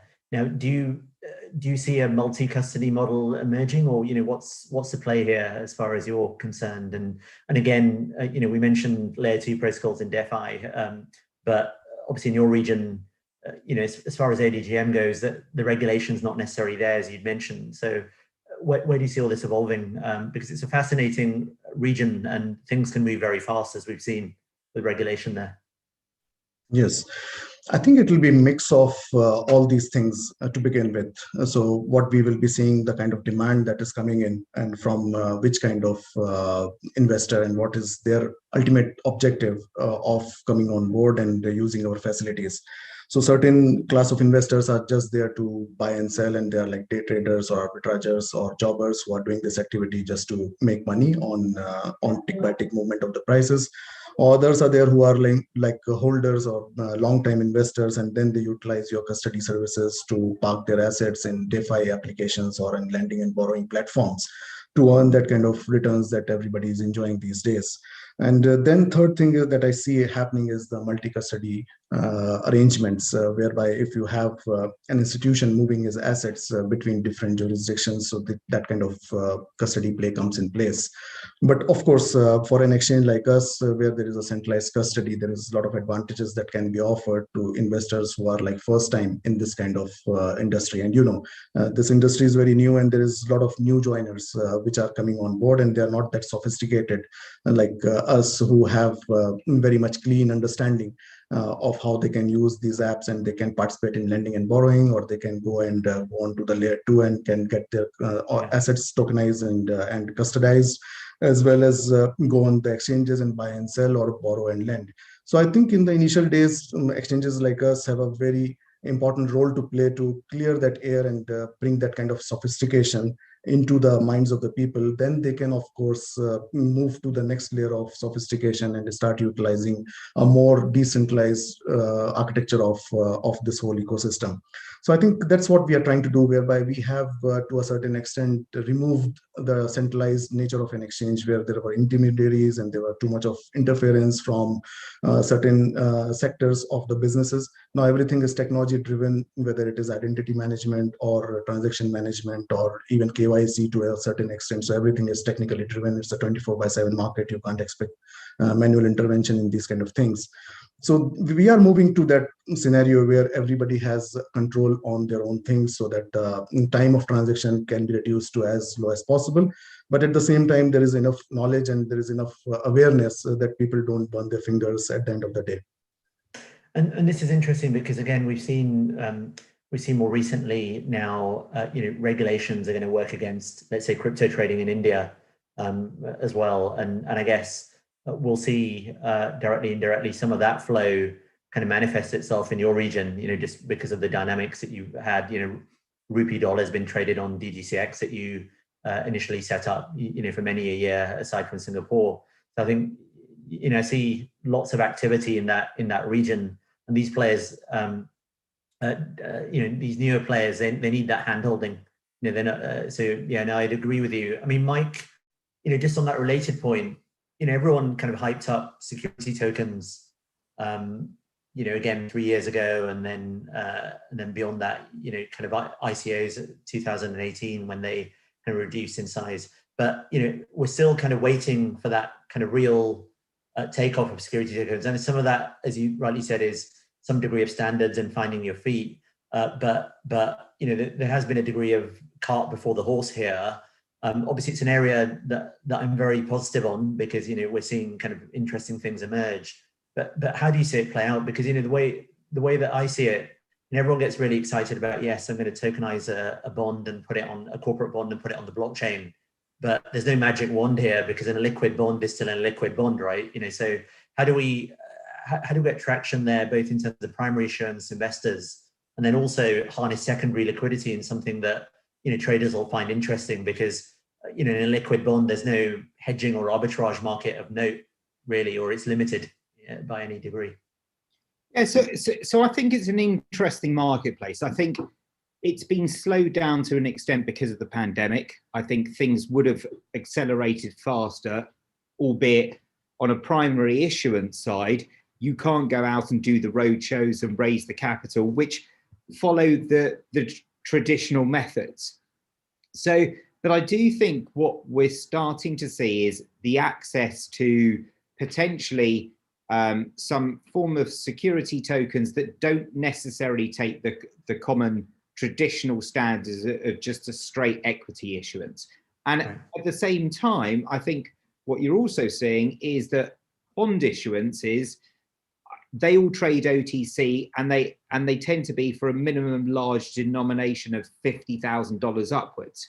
So if you can fractionalize those bonds, or even just have lower units on those and trade it through an exchange, I don't see why we can't give far wider access to capital markets. And we are talking to governments about potentially, one of the things we're looking at, just to demonstrate what we're potentially looking to do, we haven't signed anything, is that there is a government that, because of the pandemic, they've run out of capital. So they're paying their government workers with retail bonds that can only be cashed in at the central bank. But there is no kind of proper liquidity to this. The access to the central bank is not very accessible. And we're looking at how we can potentially put it onto a platform, on our platform, so that we can give international investors potentially exposure to government bonds, and it gives the retail public who own these bonds, or the workers, the government workers, the ability to potentially sell their units. So I think that can help create greater liquidity if we can get the central bank then to act as the person of last resort, in terms of that they will always make a price in it, so that they will make the market regardless.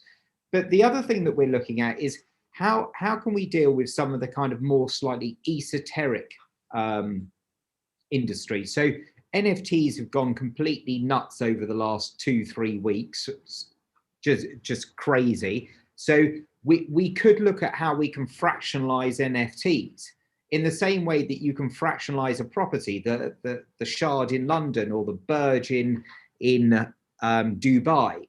How you can actually, or a painting. So how can you give access to a wider group of audience access to products? So the other thing we're looking at doing is how we can work closer with influencers.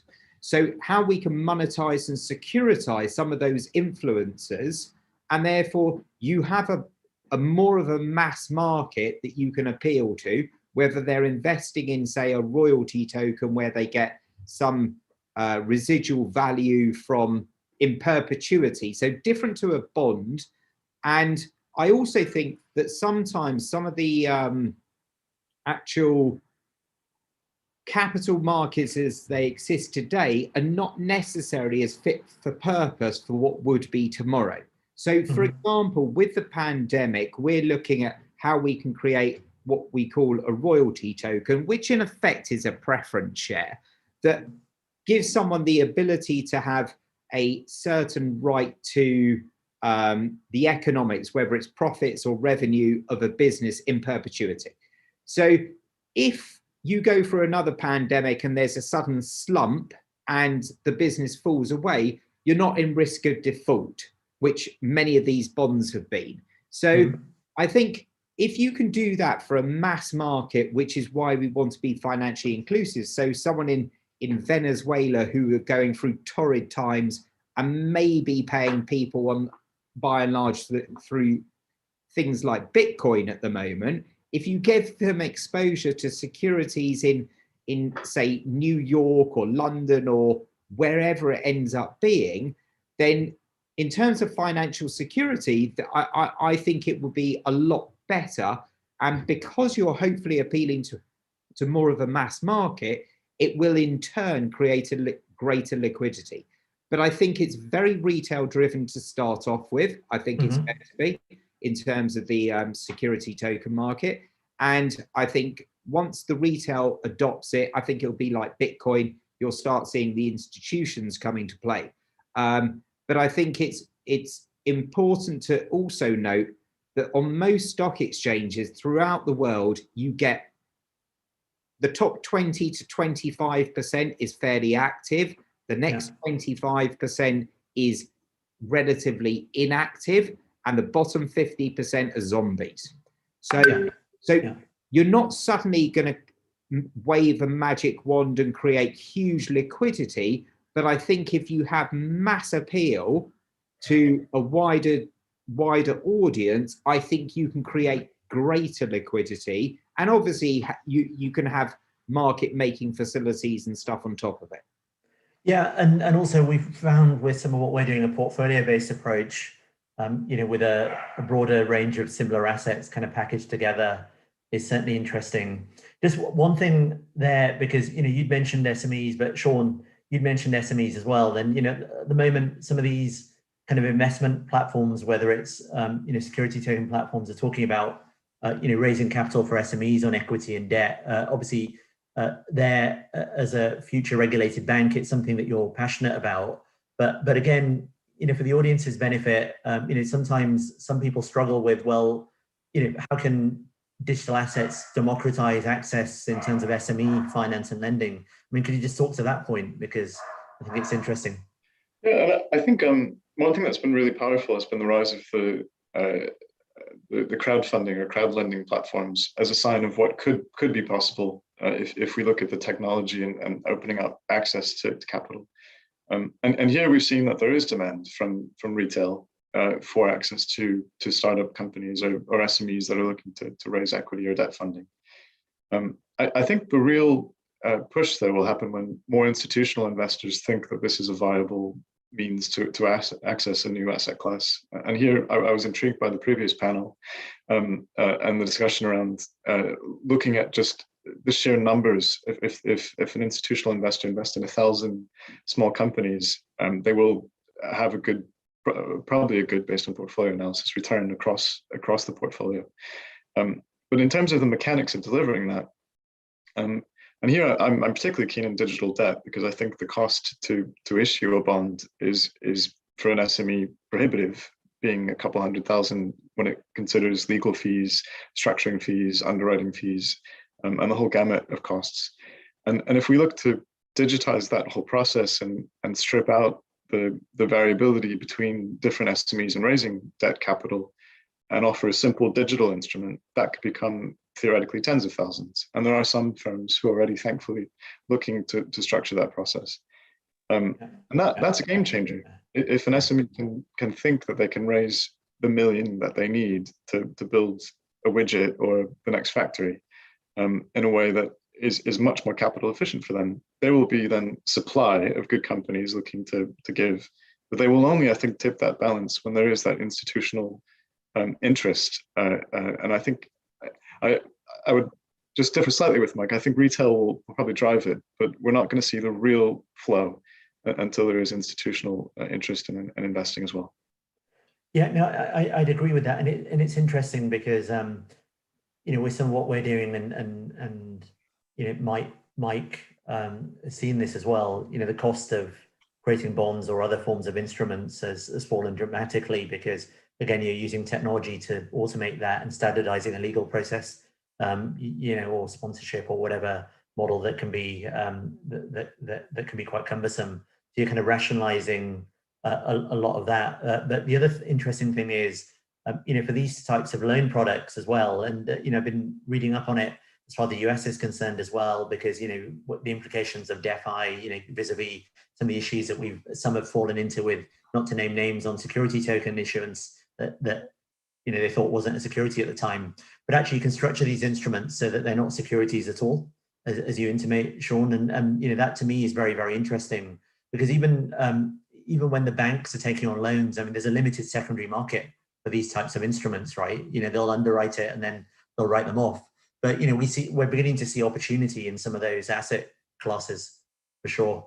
And then just going back to you, Alex, I mean, when you originally set up what you're doing, a lot of the focus was on, yes, we can custody assets securely, we can insure them if you want, again, if you move them into an exchange, we can track the assets effectively. But now, are you getting increasingly approached by your customers to say, well, can you offer us more? We're looking at not paying you, we're looking at earning interest on this, and how do you counter that? As the big boys come in, that there's a multitude of services that can, where one can cross subsidize the other. So how as a kind of really innovative smaller player, that has a good kind of franchise. Can you counter that? Yeah, sure. I guess we're seeing two trends right now. More and more folks like brokers starting to accept crypto deposits and withdrawals. So, you know, we're starting to see folks coming to us and saying, can you support 200,000 keys for all of our customers because we need to manage deposits? And the good answer is yes. So they kind of can very quickly enable the effectively almost like a, you know, payments infrastructure, but also the kind of the ability to reference who's paid them when and manage all that kind of funds flow. So that's great. On the other hand, kind of as you alluded to, what people really want is the utility from the tokens. So we're now moving towards yield bearing, hedging, lending, borrowing. And again, this is where I get super excited about both the centralized services, and actually I think there's huge amount of benefits there, and we very much integrate with those, but also decentralized, because the old custodian model is you give your asset to the custodian and hope that the custodian can do X, Y, Z with them. But the new model, which is what we're working on, is we don't ultimately custody keys. So we ultimately custody keys, not assets. Yeah. Yes. And that's a really fundamentally important difference, because we do not we cannot under the hood rehypothecate the assets, because we only do the transactions that you tell us to do. So we can prove to you that we are super clean because of the transparency that Sean talked about. So, but then the next thing is, if you give it to the custodian doesn't support Aave or Compound or whatever else, then you're stuck. The utility of those assets is much less. Yeah. But because what we do is we effectively safeguard the keys and then manage the transaction permissions, assets within our custody are infinitely usable, or we have zero reduction in the utility of an asset that's held with us, because we frankly just make sure that we keep the keys safe. And then if you want additional controls on how you transact, we enable those things, but we never get in the way. And I think this is a fundamental shift in custody for crypto assets, because the old custodians, they had to do asset servicing, but there is no asset servicing because code services the asset. So what's left to the custodian? And what's left to the custodian is key and transaction management, which is what we do. The other interesting that we're seeing though, and this is really important, I think I'll just, sorry to interject. Yeah. Where I do see still kind of a lot of opportunity where custodians can add value is under collateralized loans. Mm-hmm. Because as soon as you move into under collateralization, you need to know the entire portfolio as well as the individual. And the only kind of trusted source you then end up having is a custodian who can say they genuinely have those keys and those assets. And I can run you a risk model, give that to Sean, and you can lend on a preferential basis. And that's what we're working with guys like X-Margin on, precisely that, to make sure that we provide under-collateralized loans to those people who need. And I think that's an interesting angle there as well. No, it's a great area, and I know we're running out of time, but the common theme there, actually, you know, when we talk about layer 2 protocols, hub models that Sean mentioned, and as you mentioned now, key management, then opening up a multitude of services. You know, again, what Mike mentioned cross-jurisdictionally, and then, you know, what Arshad mentioned in terms of opening up a wider range of customers. Again, you know, this is where I see a lot of the action is, you know, that middle ground, because, you know, we've had the first wave where, you know, some of these walled garden exchanges have built good ecosystems and they continue to augment them. But I honestly think, and you know, I think this resonates from this panel, that the next wave is going to be much more collaborative, because, you know, different folk, I mean, even all of you are doing very different things. And actually, when you overlay all of that, it provides for a much wider service. You know, the banks kind of built that up over decades, and they've got a part to play here as well, you know, but, you know, for newer players, competition and synergy in terms of services and that network effect is absolutely key. So, you know, on that note, you know, it's been an absolute pleasure, and you know, all of you have come up with some really exciting points, and I look forward to following them up individually as we as we work together. Thanks very much. Thanks, guys. Take care. Have a so good much. day. And thank you Really everyone enjoyed it. for listening. Take Good. care.